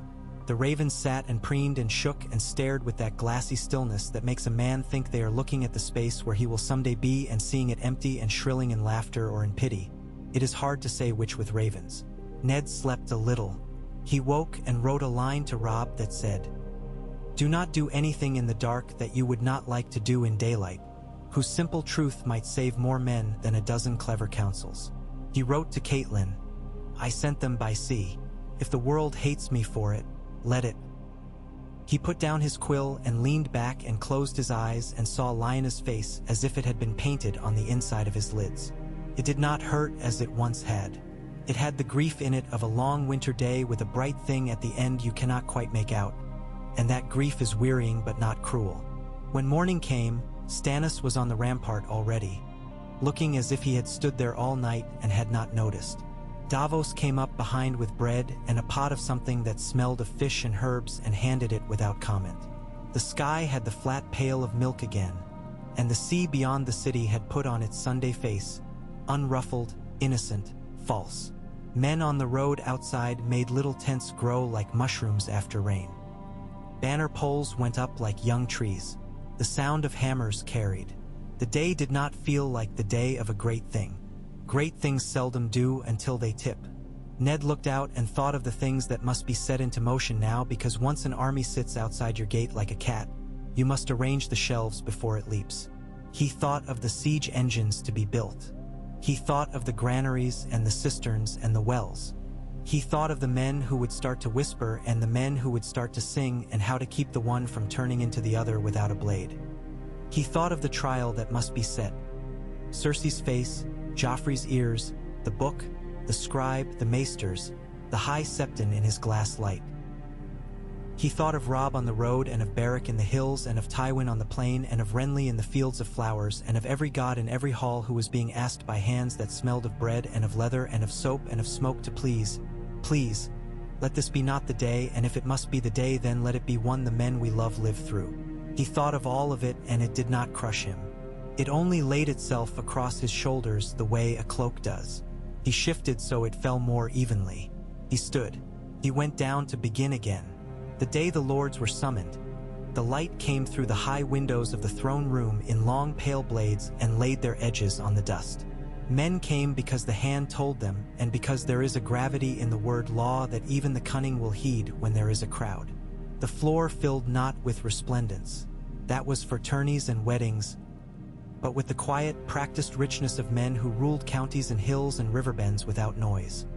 Good wool, oiled leather, rings that did not shout, blades that did not gleam, faces that had been carved by weather and choice. Merchants who had lent the crown coin and expected it to come back with courtesies stood near pillars and studied one another's shoes, as merchants do when they measure a tide. Small folk pressed at the edges, led in by Barristan Selmy's insistence that the law never be kept solely in nobles' mouths if it wished to be believed in the streets. A few septons came to see whether the gods would be invited to speak, and Varys, more devout than any, stood like a shadow with eyes. Ned came in last with the book under his arm. He bore it the way a blacksmith carries a tool his father carried, without flourish, with care not to set it where it might be knocked. He walked his weight into the room as he always had, as if the stones knew his steps and had made themselves ready. Stannis Baratheon was at his right hand, austere as winter's bone. Barristan stood before the throne, where the white of him made sense because it had a meaning there that had nothing to do with pageant. The Iron Throne itself crouched like a piece of bad temper someone had forgotten to put away. They did not seat Joffrey on it. He stood to the side with Ser Meryn and Ser Boros careful as chairs and Ser Mandon careful as nothing at all. Cersei a breath behind him with a green silk like a serpent's skin and a smile like a knife's reflection. Tommen was there in the front rank, round face solemn, hands tight in each other. Myrcella had not been brought. Cersei had kept one piece back, as any player does who means to continue after the board changes. The High Septon waddled in with his fat made holy by the candles that played on it. He looked like a man who had eaten prayer for breakfast, and perhaps he had. Pycelle shuffled and wheezed and tugged at his links so softly that only the links themselves could have heard the old longing in the touch. They placed a table before the throne, and on it Ned laid the lineages and histories of the great houses, its vellum a little darker where his fingers had lived of late. Beside it he set a wooden case with 3 compartments. Littlefinger might have admired the neatness of it, had Littlefinger not been elsewhere under watch, recounting his sums for Stannis' scribe until even his own cleverness grew bored of hearing itself. Ned did not sit. "My lords," he said, as plain as if he stood in the yard with a man whose fence had sagged. "By the will of the late king, I have been charged to keep order in the realm until the rightful heir comes of age. There is dispute as to who that heir is. We will hear the law on it. We will not draw swords. We will not shout. We will not tear paper. If any man here thinks to test this with steel, he will be met with it in daylight with witnesses and a proper grave after." His eyes went to Cersei as if merely to see whether her hair was the same as yesterday's. The queen is accused not for her hunger for power but for the simpler matter that bears directly upon the succession, that the children she bore the king were not conceived by him. There are other sins the gods can count when they care to. The law will count only what it must. Cersei smiled with her mouth. "And who will speak for the law?" she asked. Sweet curiosity wrapped around contempt like sugar around bitter almonds. "I will speak the facts I know," Ned answered. "Lord Stannis will speak the line as the law keeps it. The High Septon will remind us where the gods are invoked. Maester Pycelle will answer what herbs and books can answer. I would have Maester Franken as well," the Old Town man whose letters had been straighter than Pycelle's size. "But he is 2 days out and a bad road behind. We will begin with what can be shown. We will begin with hair." It made a ripple of low laughter because it sounded simple. Men laugh at simple things when they fear they are about to be asked to put down coins they like to keep. The laughter made space for breath. Ned opened the book as he had 100 times and turned to the places by touch. He did not read at first. He let the pages lie open with their tidy columns and their little marginal notes and the way the names ran like rivers that joined and forked and joined again. He let men see how old it was and how dead men had handled it and how time had made it patient. "At page 294, he said at last, "we see the history of House Baratheon from Orys to Robert. It is written here and it is written in faces. Lyanna Stark, my sister, had hair coal-black in her cradle. Robert had hair coal-black as a bear's back. He planted seed wherever he walked. The city had its share of harvest. He lifted the first lid of the wooden case. You have seen this boy." Gendry stood forth from where Davos had tucked him among the city men. He had made himself scrubbed and the soap made his skin look raw in all the places dirt lived as comfort. He had cut his hair badly with a knife and the black of it stuck up in points as if to keep hands off. He did not kneel. He took off his cap, awkward, and stood with the scowl of boys asked to be looked at by lords. He looked like Robert as a boy might have been made out of Robert's face by a smith whose hand was steady and who had learned to leave flourish to southerners. There went the ripple again, not laughter now. Men who had hunted with Robert swallowed and did not remember doing it. "Tobo Mott," Ned called, and the master armorer came stiffly and bowed because he knew what bows are for even if he despised them. "Tell these lords how this boy came to you." "He came as any boy comes," Mott said in his blunt bravosi lilt. "A woman brought him. She said a lord had left coin and more would come. The coin was good. The boy took to iron like a fish to water. He set his jaw like a Baratheon. I do not say who a boy's father is. I say only what I know. I know this, his hair is a map." "Who paid?" Stannis' voice cut, the way a man's knife cuts a heel of bread into measurable slices. Mott swallowed. "A steward came in the king's livery those years ago with a purse. I do not say it was the king who sent it. I say the livery fit and the coin was not clipped." "Name." Stannis' jaw was iron. "'Twas not a name a man remembers." Mott deflected, and Davos's brows drew a fraction down, truth told carefully. "A face like a recorder who never eats too much salt." "We have other witnesses," Ned said, because he would not push Mott to breaking and force him into lying or into fear. He lifted the second lid. A woman came out of Varys' shadow, and the room's opinion of itself shifted to make space for her. This one had no nose for court. She had work's hands and a steady regard and the black hair of a wench who could have borne kings because she'd borne sailors. Chitaya. Varys had named her to Ned earlier, a woman who kept a house where men went to forget and to be remembered.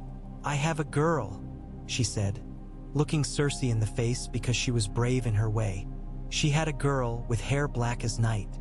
She tells men when they boast that a king once climbed the stair under my roof. The men laugh and give her a coin. They do not know a king from a cock most days, but I do. He broke a chair when he sat in it. Big men do. Your big man paid the chair's maker himself. Twice." She lifted her chin. "That is not the kind of story a whore invents and gets right." "You bring whores to accuse a queen?" Cersei said, smiling in such a way that her followers smiled with her, eager to be seen, like dogs at a mistress's knee. "I bring the city," Ned said, and the steady way he said it took the flash off Cersei's barb. "Maesters, tell me plainly. When a lord with black hair and a lady with chestnut wed and have children, what do old books say those children tend to look like?" Pycelle licked his lips. He had taught boys in Old Town before his beard went gray and learned how to make a simple thing seem complicated to keep his own count of things. "My lord, inheritance is not a straight road. It bends toward grandmothers and then bends back. It jumps Uncle Ward. Many factors." "Plainly," Stannis said. He didn't say please. He didn't need to. "It is often the case," Pycelle peeped at last, "that the black of Baratheon drowns out lighter browns and golds when the lines are clean. And what of 3 children, by the same woman, all fair as spun gold?" Stannis' eyes did not shift from Pycelle's face. "All with the same nose, the same way of the mouth, the same color as the queen's brother? Cousins can favor," Pycelle whispered, and then wished he had not whispered it because the whisper made his doubt audible. Ned opened the last lid and took out the small careful thing he had asked to be made by a man who worked with little pieces of oak and patience. It was a simple frame with 3 strips of wood set parallel. On the first was written, "Baratheon father, Lannister mother, hypothetical child by lineages." On the second, "Baratheon father, mother of the city." On the third, "Lannister father, mother of the queen." It was crude science. It was theater. It was also what men needed when their eyes had been kept clouded by charm. He laid it down beside the book and let men look without forcing their heads. The black beads on the Baratheon line ran heavy down one side. The gold beads on the third line sat smugly like coins in a coffer. Cersei laughed then, true laughter, not the knife. "You have made a toy, Lord Stark. How clever. Do the wolves bring their pups to you and ask you to explain their coats?" "I bring you the king's words," Ned said, and touched the seal on the will because he felt the weight of Robert's hand on it still. He knew this with Jon Arryn. He knew it or was close to knowing when Jon died. "He named me protector with no son in the line to protect. He made me the door. I will not move." She turned to the crowd like a player who had decided the scene needed light. "My lords, my sons are the king's sons," she said brightly. "This northern man would unmake them with tokens and whores and blacksmith boys. He has always despised me for being a lioness who did not grow up in his snows. He despises you as well, only he hides it better." A murmur went through the room like the sound of a hand sliding across silk. Men do not like being told they are despised. Cersei had a gift for picking the bruise and pressing. Stannis did not answer with rhetoric. He laid his palm flat on the book, possessive as a miser on a lockbox. "We will swear any who will swear. If any man here will swear by his house and gods that he knows the boy Joffrey is the get of Robert of House Baratheon, let him stand now and say it. Ser Jaime," he added, turning his head with abrupt precision. "If you would swear that your sister's children are not yours, stand and ease this room." The Kingslayer's mouth curled in the shape of a story he might have told once to himself and liked too well. His hand went to the sword because hands go to swords when men feel cornered. Habit looks for its old chair. Barristan's gaze fell on the hand and then lifted to the man's face, and in the space of that movement lay 1,000 mornings and a white book with names that had not been scratched out yet. Jaime took his hand away and spread it, as if to show that he had not tried to pluck a coin when the shopkeeper looked. Cersei's throat moved once, a swallow or a curse held down. "I demand a trial by combat," she said very lightly, as if she were ordering wine. "Jaime will fight for me. We will have the matters settled as they should be in a realm that honors the old ways, with men and steel and courage."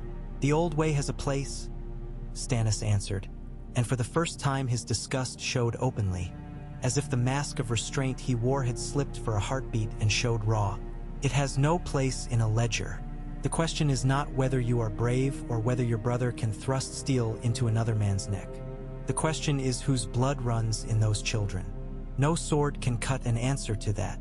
We will have witnesses and we will have books and we will have eyes. If the gods want to fight, they can wait for the trident." He looked at the High Septon. "Do you say otherwise?" The High Septon, who loved to make long cloth of short thread, surprised the room by choosing shortness. "The gods hate lies," he said, and patted his belly. "They are less particular about pride. Let there be truth, and then let there be atonement." Cersei's smile thinned until it was a white line. "You will make a show of me," she said to Ned, as if accusing him of vulgarity rather than justice, and perhaps in her mind they were the same. "You will parade kennel girls and stable boys. You will let commons gape at a queen. This will have a long tail, Lord Stark.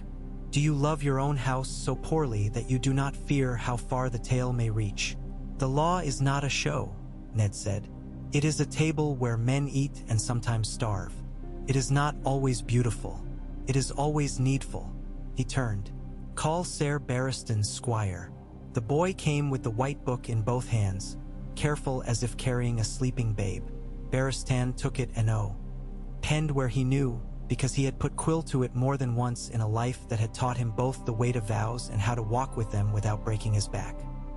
He read aloud the names of the Kingsguard and the vows that bound them, to defend the king's life and honor, to keep his secrets, to obey his commands, to counsel him faithfully when asked, to keep no lands, to father no children, to live at his command and die at his will.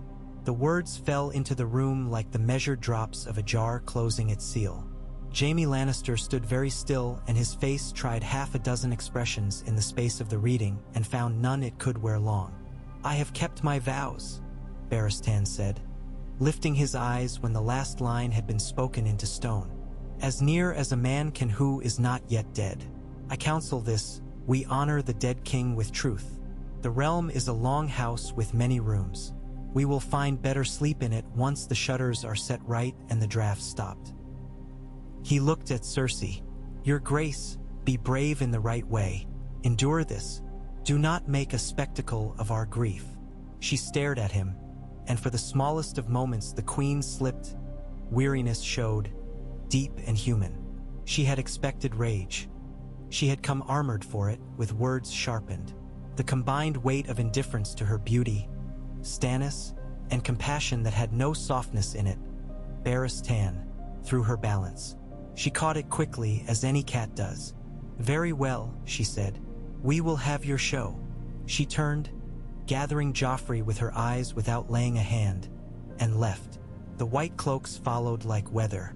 When the room had let out its held breath and voices rose low, Ned felt the weight lift a hair from his shoulders. A hair was something. He set the order 3 days hence at midday in the Great Hall. He sent Davos men to see women quieted kindly in the Street of Silk who had known the king. He sent Jory for a barber to make Gendry look like a boy who had been loved and not like a stray. He sent a cautious word to Tobo not to leave his shop and to drink water when he thought of wine. He sent to the September for honest candles and not the cheap ones that gutter down and pretend to last. He sent men to watch the doors of Cersei's tower and told them to brace for a night of weeping and then a morning of stillness. She would sleep or she would walk. He did not know which would be worse should one be seen. He sent, finally, a note to Old Town. If the conclave had any scholar whose mind on heredity went beyond kitchen talk, such a one would be welcome at speed. He did not expect a raven to grow longer wings in 3 days. He sent anyway. That is what you do when you are hand. You walk into inevitable and put down paths to soften its feet. That evening, in his solar, he held the book and thought of Jon Arryn's thin, neat hand. He took Robert's will from its hiding and read it again to remind himself that even now there was something right on paper and sealed. He poured a little wine and drank it slowly and thought of Catelyn's letter and of Robb, and of Winterfell's sky so high and clean it could be a place a man climbed into and slept. He let himself picture his daughters on the deck of a northern carrack, Arya scraping salt from a rope with a knife she had smuggled past a maid, Sansa holding her hair down against the wind with a dignity that fooled even the wind. He did not know that he had been smiling until Jory came in and saw the expression and looked away quickly, as if it were unseemly to witness a lord's softness. Jory told him the captains he had placed at the Mudgate had taken their soup without complaint and the men had not put too much pepper in it, a sure sign they meant to see straight that night. Then he sat with Ned and ate bread with him and drank water like two men who had work and were glad of it. On the ship, the night was a tent of black silk. The sails made white shapes in it.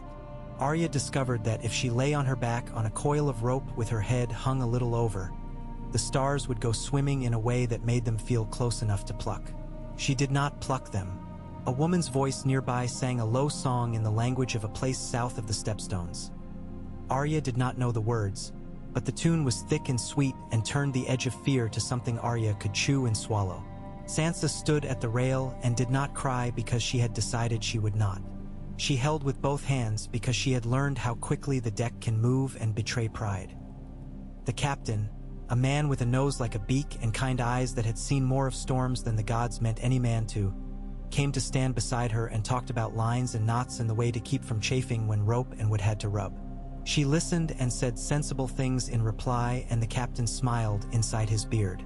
Later he would tell Davos Seaworth that the little lady had a head like a pilot's and a backbone of northerly oak, and Davos would nod without surprise and say only, "She has a father," and spit into the sea to bring luck, and then feel foolish and look about to see if anyone had seen him be superstitious.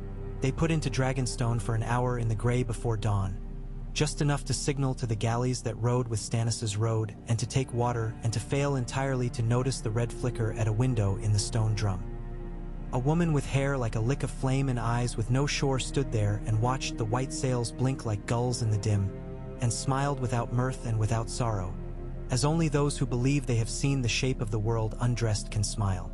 She would speak later to Celis of stags and wolves and a shadow on a wall, and Stannis would be told of it and scowl and move his pieces on the board he believed in because that was the only board that had ever held his weight. He would add to his scowl a note of irritation, as a man adds salt to stew when a guest insists, and he would say to Davos, "There are women on that rock who love gods too much." And Davos would not argue because you do not tell a lord that there is more than one kind of love that can drag a man into the sea. White Harbor came up like a dream of the north done in stone and fish, clean and wet and hospitable with its fat wealthy bellies hidden under honest aprons. Lord Wyman Manderley came down the steps like a tide wearing jewels for foam and gave the girls bread and salt with an earnestness that made his chins noble. He said solemnly to Sansa that a guest in White Harbor was sacred, and to Arya that any girl who could stand on a moving deck and not give in to her stomach was fit to be served twice at his table, and to the captain that his mother must have been a palace in the shape of a woman to have birthed such a ship as the one that had brought them. He hid soldiers in kitchens and made his kitchens into armies. He sent ravens north faster than the harbor winds and set sleek riverboats to be ready for the last run to Winterfell, and ordered sea pies with eel and trout and onion to be baked and cooled and wrapped for a road that would need comfort. He gave the girls rooms with shutters that creaked like old friends and beds that smelled faintly of lavender and wool and safety, and when they had slept at last he went to his solar and laid his hand on a map and said quietly to his son, "The North remembers." And his son nodded and did not need to ask what was meant. It is a phrase born old and always ready. Back in King's Landing, the days slid toward the trial and the knights got nervous. Apples grew expensive. Women tightened the strings of their purses and men loosened the straps of their armor. The Lannister camp beyond the walls became a polite fact, like the weather. Remarked upon, prepared for, not addressed directly. Tywin had put his tents where he could see the city and the river both. He built no siege towers yet, because it is better to eat a pear you have watched ripen than to shake the tree when the fruit is still green. In his pavilion, which was plain but carefully so, Tyrion Lannister read a letter that had passed through 3 hands and had not been amended by any of them because none had dared, and then he snorted, which was almost a laugh. "He has the law in a headlock," he said. "If we pull too soon, it breaks our own neck. I have never much liked the taste of my own blood." "You will never need to," Tywin answered without turning his head. He was writing with a quill that had not needed sharpening for an hour, a small miracle achieved by the simple trick of always using good reeds. "It is other men's blood we will need. That is, after all, why we have sons." He set the quill down and watched the city long enough to remember every detail that might matter and to dismiss 3 that did not. "The hand will parade our shame and make poetry of it. When he has quenched himself on litigations, he will name Stannis heir and ask for the realm's applause. The North will hear and bow to its own crude carved sense of things. The Riverlands will cheer because they are simple. The Reach will pretend not to hear. The Vale will close its doors and tell itself it is safe. We will do one of 3 things, and all of them will be called prudence afterward." "Which?" Tyrion asked. It pleased him in a sour way that his father was letting him stand in this tent at all. He judged each word for position the way a man stepping rocks across a river tests each stone before he puts full weight on it. Tywin did not answer at once because he never answered at once when asked for a trinity. He liked to make the other man wait for the 3rd option and then be surprised it was not a sword. "We may break camp, ride to the Trident, and bleed the river lords until Hoster Tully sends to his daughter begging her to intercede and pull her lord husband off this game. We may sit where we are and watch King's Landing starve itself while we feed our men so well that their farts will drown out the pleas from the gates. Or," his mouth did the smallest thing, not a smile, "we may do the most dangerous thing. We may send envoys with clean hands and cleaner tongues and ask for a council of peace to be held under the eyes of gods and men. And while we speak of peace, we will move gold that buys men whose oaths were made with mouths and not hearts." "Tricky," Tyrion said, admiringly and contemptuously both. "It is war," Tywin replied, and let his eyes rest at last on his son's clever face. "Which of the 3 would you pick?" "The second," Tyrion said. "Starvation is an honest persuader and does not turn on you for using it. The first, they will sing about you if you succeed, but they will also remember in coin and blood. The third is the one you will choose, because you like to say later that the other man reached for the knife first." Tywin considered that and nodded once, which meant, "You are right, but not for the reasons you think." "Send a letter," he told him. "Phrase it like a man who grieves and seeks truth. Ask for our daughter's honor to be respected and our grandchildren's comfort ensured. Ask for the king's brother to be named heir if a council so chooses. Lay honey thick. Men in this city are tired of sour. Promise that if the queen must be judged, it will be without insult, and that if shame is to be borne, it will be borne in a private room with a septa and a kind relative. Make sure to say relative, not father. I do not intend to sit in any room where a northern lord will be invited to enjoy my daughter's humiliation." "And if they say no?" Tyrion asked. "Then I will have given the realm a paper with their refusal written on it. and that paper will be worth 1,000 swords when men with consciences need something to cover their eyes with while they do as they are told. 3 mornings later, the great hall was not great enough to hold everything it was asked to. Ned had ordered benches placed for lords and space cleared for commons. The dais modest, the throne itself left lonely and not used. It made Cersei laugh again, that delicate, cutting laugh. Ignoring the chair offended her more than 100 words about its being misused. Joffrey was placed behind a carved rail with a septa and 2 white cloaks.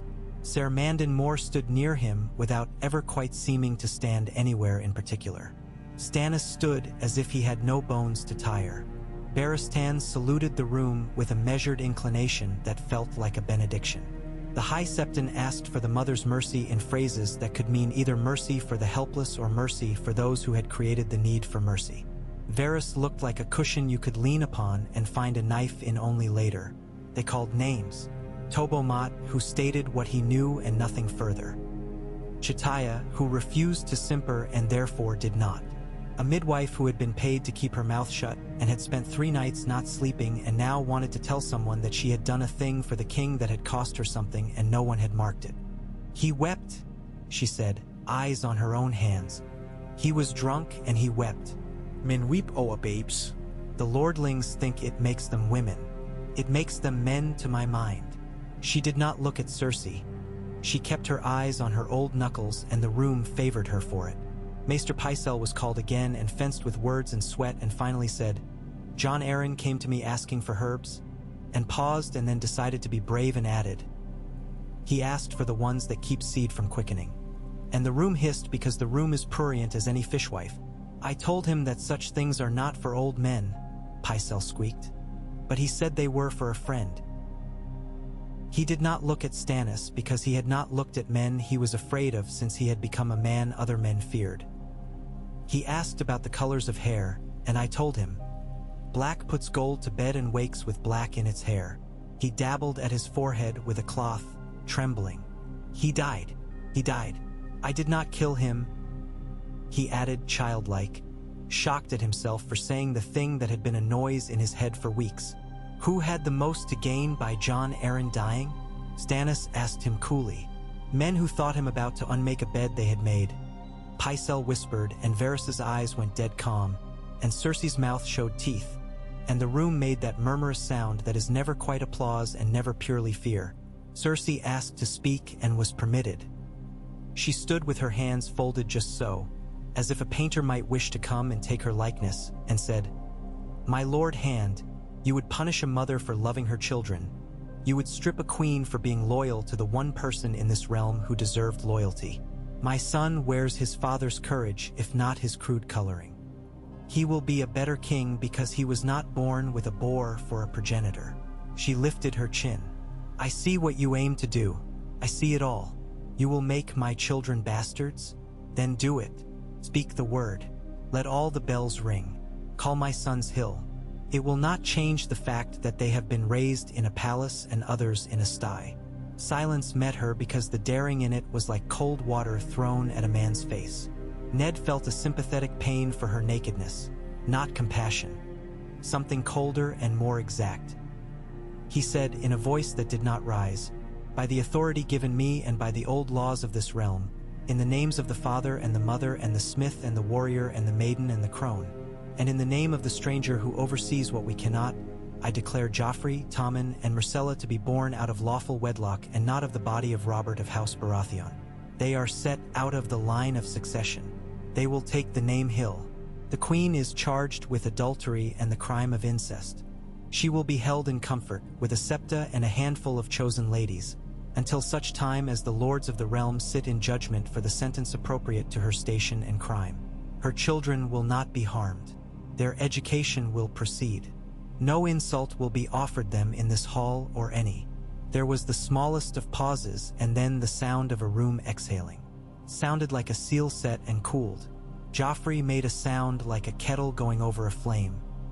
He called Ned a word that boys learn in yards when men think their words do not carry to fireplaces. The septa put a hand on his sleeve and he struck it away and his cheeks flamed. Ser Meryn took a shallow step. Barristan took none. Stannis turned to the High Septon. Now the second question, he said evenly. In the absence of a lawful issue of the late king, who stands next? The High Septon lifted his hands and let them fall. By blood, he said. The king's brother stands, as it has always been when kings die without sons of their body. The lords may confirm or deny the man's fitness. The order remains. Then you have me, Stannis said, without a shade of triumph or reluctance. If the lords will have me, the lords had him. Not all at once, not with a roar. They were not fools, but in the steady nods of men who build their houses with stone and not with straw. Stannis's claim was a beam put across the room, and the roof sits better for a beam. Lord Randall Tarley spoke first from the back, grim and joyless because it is his way. He spoke of precedent and food, and law like a field that must be plowed in straight lines or there will be famine. Sir Harry's SWIFT muttered something about the gold cloaks being pointed the right way, and his neighbor hissed and stepped on his foot, and the whisper was never finished. Yohn Royce was not there to say aye. His absence said he might be brought to it when the Vale unbarred its own foolish doors. Mace Tyrell was not there to say nay. His absence said that he would write a letter with many flowers and few answers. The river lords who were present looked at Barristan, looked at Ned, looked at Stannis's mouth, and found themselves looking at the book. They nodded because they had daughters who read and because black is black when the sun is up. Then I will be king, Stannis said, in a tone that sounded like a man setting his shoulder to a weight and not like any boy crowning himself in a field of roses. Not for joy, for order, for the law. He turned toward the place where the Iron Throne crouched and did not go to sit it. He faced it and bowed his head a fraction, in a gesture that was neither genuflection nor challenge, and then he turned back to the room. We will do no spitting. We will do no gloating. We will not strip the queen in public. We will not hurt children. We will not hang men for words. We will hang them for deeds, and we will hang them cleanly and with a rope that's been tested. We will feed the city. We will count the grain. We will hold the walls, and we will not light wildfire because fools in green robes say it makes men into dragons. We will put men who love to obey at the gates. If your grace needs an old sword, Barristan said, kneeling, it is yours until it breaks, and after it breaks I will hold the hilt and hit men with that. Stannis's face did that fractional thing again. It might almost have been a human warmth, and he inclined his head. Rise, Ser Barristan, he said. I have need of fewer courtesies and more swords. You have been both sword and courtesy all your life. Stay so. Ned felt relief bring light into his limbs, and then watched it go again like a bird spooked from a branch by the knowledge of what must come next. Your Grace, he said quietly, and the words were not hard to say because they had the shape the world had chosen. Tywin Lannister sits on the rose road enough to sniff our kitchens. Renly has crowned himself in a field and would dress the key. Engdom like a table, all cups and ribbons. The Eyrie is shut. The Ironborn stare at their nets and think of ships. We must send the queen to confinement now. We must move the children now. We must send ravens now. The law has a breath in it still. We must keep it breathing. Stannis nodded once. Do it, he said. Seaworth, take her men. Do not let them talk. Speak only the words you must. The law requires. Ser Preston, Ser Mandon, you will escort Joffrey Hill and Tommen Hill to the Maiden Vault. They will not be permitted to shout out windows. If either of you returns having let a boy use you for a stool, I will put you on a lower rung and show you how it is done. Lord Stark, set men you will answer for at the doors. If I see a Baelish man within 3 paces of those rooms, I will have the man whose job it was to keep him out stand in his place. Cersei did not weep. She went with Davos because she could not help but go. White cloaks before and behind and the eyes of the city upon her. The weight of her name changed by 1 syllable and the weight of it heavier for the change. She went with her head high and her hands empty, and when a woman in the crowd hissed at her, another woman thumped the hisser's shoulder and said, shame later, bread now. And in that small human exchange lay more hope for the city than all the speeches. Jaime Lannister watched her go and rested his elbow on a stone and looked at the place where she had been and then at his hand and then laughed, low and genuine, in the way of a man who has decided he will never wear a mask again and will simply hold his face still until it becomes one. The proclamations went out like a skein of geese, black dots in a sky city high. Scribes' hands cramped and maesters complained, and wax seals ate candles until the stewards clucked tongues and sent for more. Word ran ahead of the birds down the Rose Road into Tywin's camp, because words often run faster than wings. Men who will later swear they were there when it all broke first heard it from a Seldsworth's brother's friend. Tyrion read the clean copy on his father's table with a crooked mouth. "Joffrey Hill," he said, "try to teach a boy who loved a crown to love a new name." "He will not be asked," Tywin said. "Begin the third plan. Send to Kevin to set a theater on the Blackwater's western bank. Wagons arranged carefully, barrels that will go over if pushed, men in trudging order with supplies for a siege to make a poor army jealous. Send to Paxter Redwine through the Tyrells and ask him to consider whether the city would not be improved by being made quiet. Write to Renly and flatter him and ask whether his bride would not look well behind a lattice from which she could look down upon the city and call it her garden. Send to Hoster Tully and tell him that if he holds his peace, there will be peace, and if he stirs, the Golden Lion will go and drink from his ponds. Feed soldiers in the sight of the small folk and see that they smell the stew. If the city grows jealous, it will riot without us ever touching it." "And if the city does not grow jealous?" Tyrion asked, because he likes to hear his father say the thing aloud that he already knows and does not want to think about. "Then we will make it so a sack of grain is worth a horse and then a daughter," Tywin said. "And then we will send word that the grain lords who love peace have wagons to sell." In the city, Stannis named a council that did not require silk to reel it off. Ned retained the hand's chain because Stannis's regard made its weight less bitter, and because somebody had to see to amphory and gallows and the making of chains. Chains. Stannis had ordered the old river chain found in the records. Tyrion had not been the only man to think of old tricks, and commanded 36 smiths to turn their forges over to iron links big as a boy's head. "If Tyrell ships come up the river," he said, "they will find the river holds their ankles." Ned set Gendry to the work because the boy did not mind hammers that asked much, and because the sight of a bastard's strong arm making links for a lawful king pleased his sense of story. Gendry did not know he was in a story. He sweated and cursed and slept with his mouth open and dreamed of hooves on stone. They set Cersei in a set of rooms as austere as a sept-step, with a window that could see nothing but sky. A septa twice her age and a maid half of it attended her. The queen's teeth were white as wolf bone when she smiled. "The realm will thank you for this kindness," she told Ned when he came. Plain courtesy and plain threat in the same breath. "A queen in a cell and a king in a hall tells a story that men will want to retell with blood when they drink." "The story tells itself," Ned said. "We can only see to the ending." "You think you are ending something," she said. "Boys' games. What you are beginning will fill your girls' mouths with ashes in years to come." She tilted her head, sweet as a harp's note. "If they live to have years to come. How is the sea, Lord Stark? Does it remember the names of little girls?" He did not strike her.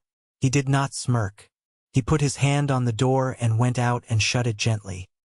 He stood in the corridor until his breath came again as something other than a blade drawn too far.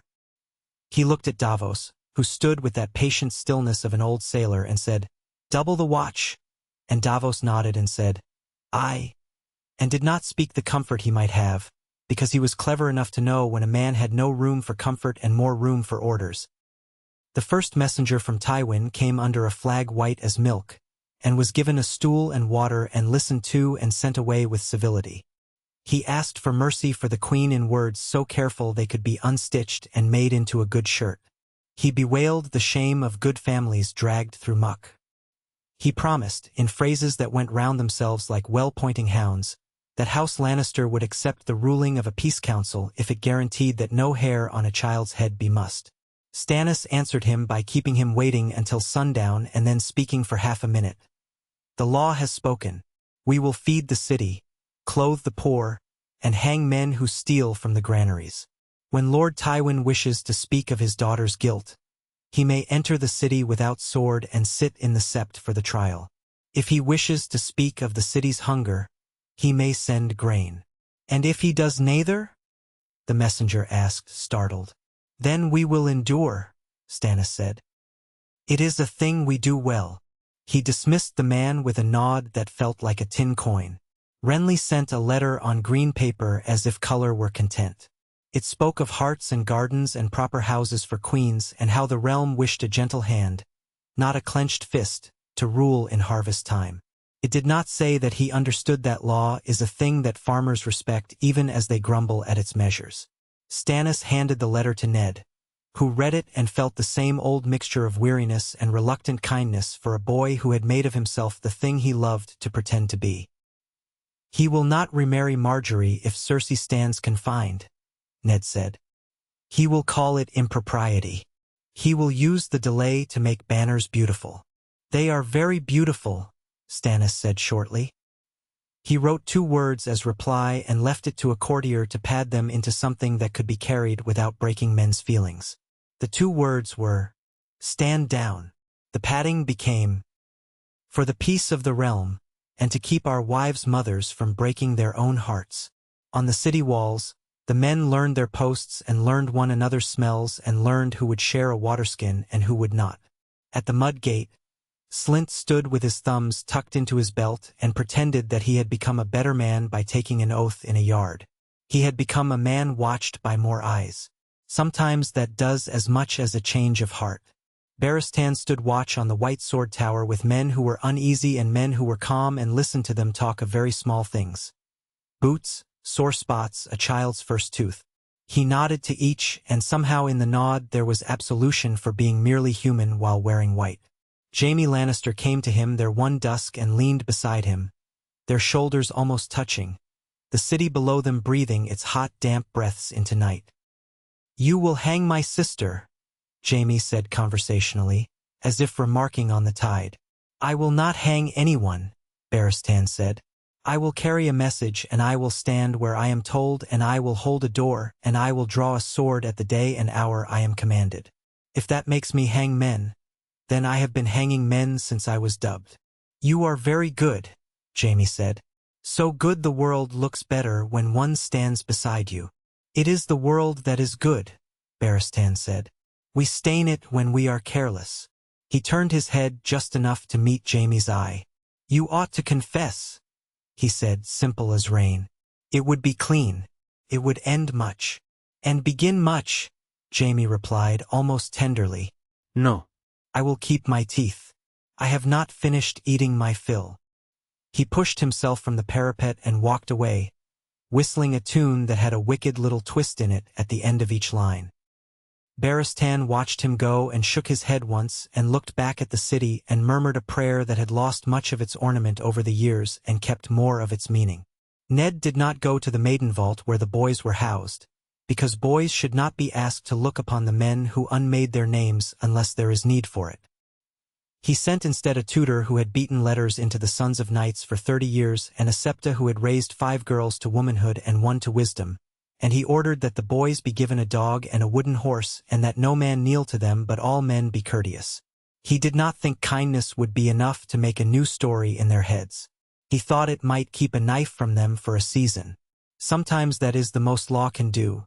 Keep knives away and bread near until men grow used to one and bored of the other. He went often to the walls because walls are honest. He walked the kitchens because kitchens are just. He visited the smithies because smithies had ways of reminding a man of the size of his own hands. In the Street of Silk, he had Davos move coins in such a way that the women who had told truths would not find their beds empty of bread for telling them. The alchemists he kept where they were least harmful, proud and listened to and told to count the jars and not open a single one. He drilled with the archers because bows don't care what chain or crown a man wears, only what wind moves. He ate his supper with his men and slept too few hours and woke without complaint because complaint is a stain that spreads if you show the cloth to a washing line too early. On the road north, Robb crossed the neck with more men than he had had when he left and fewer than he hoped and the right ones. The great John shouted and bragged and then looked at the boy he pretended was already a man in the quiet parts of the morning and asked whether the crossing would hold. Robb said, "I will make it hold." And the great John, to his own surprise, believed him. At the twins, Lord Walder stood with his hands clasped about his lean belly and listened to promises and demanded marriages and kept his eyes on Caitlin when she spoke. Because he does not trust men, only women who remember what a door is for. The bridge held. The banners moved. The long song of iron-shod hooves went on. In Riverrun, a girl stood on a crenel and looked east and looked west and thought of a man at sea who had taught her to tie knots and of a father in a city who had put the law on the table like bread and told all men to eat what they were given. She prayed in the old way and the new because a woman's prayers are many when her men are far and the world is nearer than she likes. In the vale, Lisa pressed her mouth to her son's hair and sang him songs about birds who do not leave their nests, her voice high and thin, and when Jon Royce pounded at the gate a second time she sent the porter to tell him she had embarked on a fast. The porter did not laugh. Men who mock women in castles sometimes find themselves thrown from them. Jon went away with curses and came back with bread and sat and ate it at the gate, slowly, looking up at sky as if it had wronged him. The eyrie stayed shut.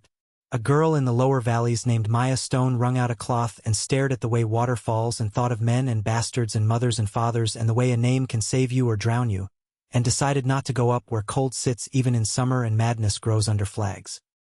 At Dragonstone, Melisandre knelt in a chamber that smelled of old prayers and newer perfumed smoke and told Celis that the Lord of Light had allowed a wolf to think himself a shepherd, and Celis nodded because she wanted a faith that told her she had been right all along in things that had once made her ashamed.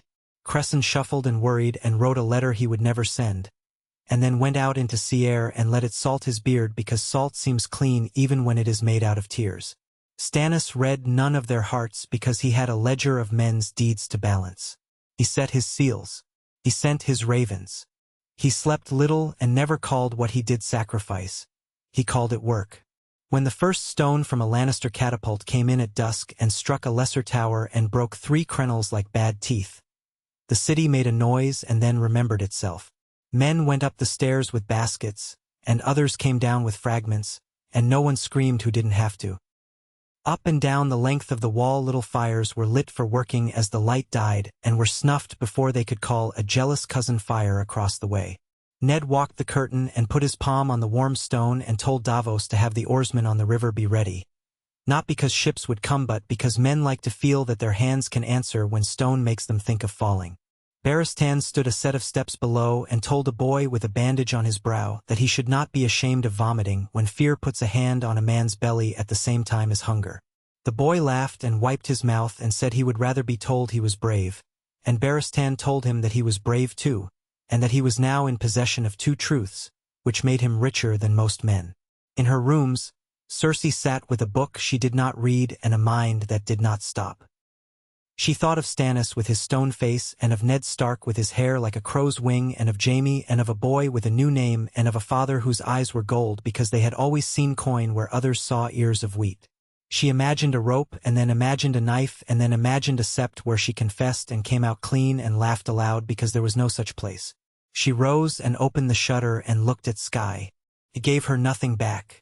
She came to the door when the septa knocked and lay down when told and slept only after she told herself that she would not.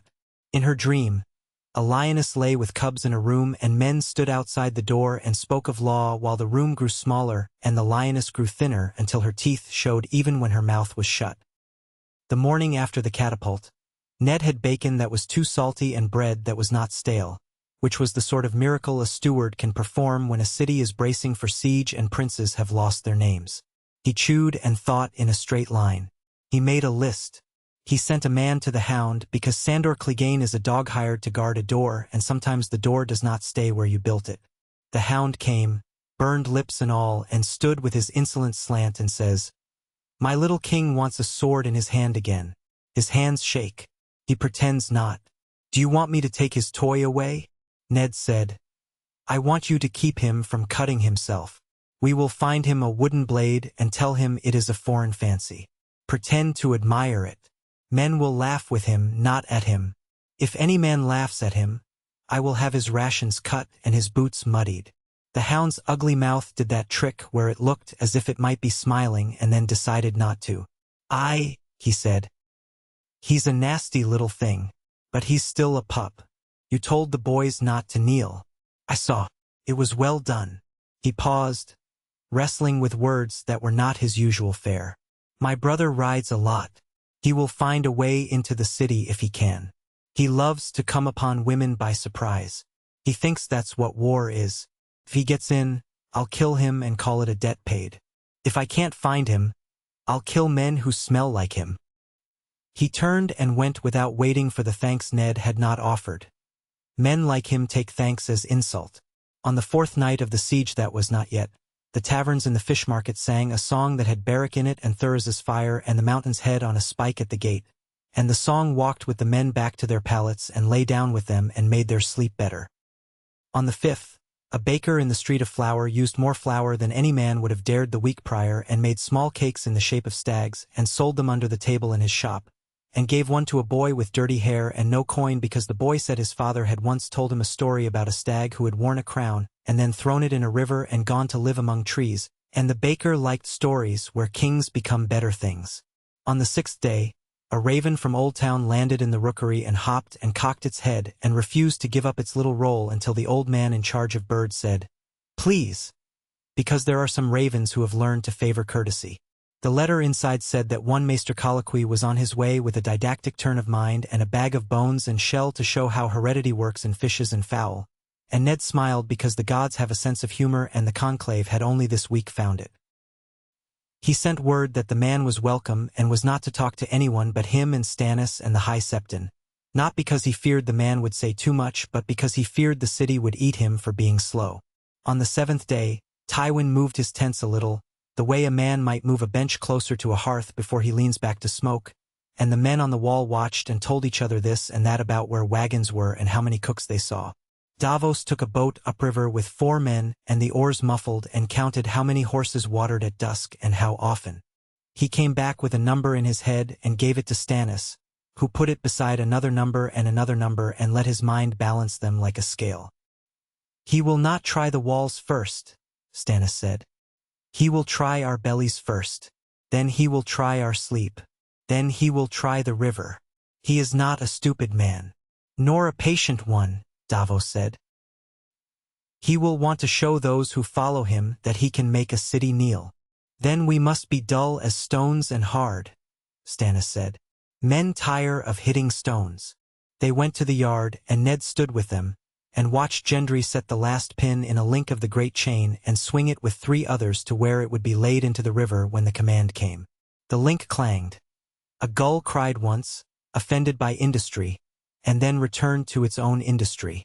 Sweat ran down the boy's chest, black with soot and honest. Stannis did not smile and did not scowl.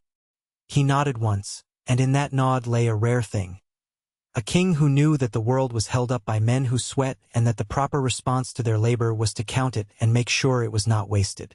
Ned slept and dreamed of a snowfield with no footstep on it, and of making the first step, and of hoping the men behind him would put their feet where his had gone so that the snow would hold, and of hearing one man misstep, and of turning to help him up, and of finding that the man was Robert, laughing with his old laugh, and of telling him the joke was over, and of hearing Robert say, "I am tired of jokes," and of waking with the sense that somewhere the gods had spoken in a language he would never understand because he did not believe in their words the way other men did. Morning came. Men moved. Bread was eaten and counted. Arrows were fletched and counted. The city breathed. The law stood, not triumphant, not new. Stands rarely are. But there, like a table in a kitchen, men put their hands on it without thinking. Outside the walls, a lion waited in a field and a boy in a crown of green spoke to a girl about the ways roads can be routed into cities and gardens and the ways they can be closed. On the sea, the wind held steady out of the south and a fat lord in White Harbor prayed thanks to any god listening for holding open that door and keeping shut the doors that matter less. In the Vale, a woman's song went thin and high and then went hoarse, and no one mentioned how the last note broke. In the Tower of the Hand, Ned stood with Stannis over a rough map of the city drawn by a mason on the back of a ledger and thought in slow, honest lines. Where men will break, where they will hold, where water runs, where rats will run, where lords will stand, where he must. He placed 3 stones and moved one and left another unplaced because that is the place for chance, and he does not deny chance a seat at a table where it always comes anyway. He felt the weight on his shoulders. He took it up again. He walked into his day like a man into weather. He did not ask that the sky be other than it was. He set his face into it and moved,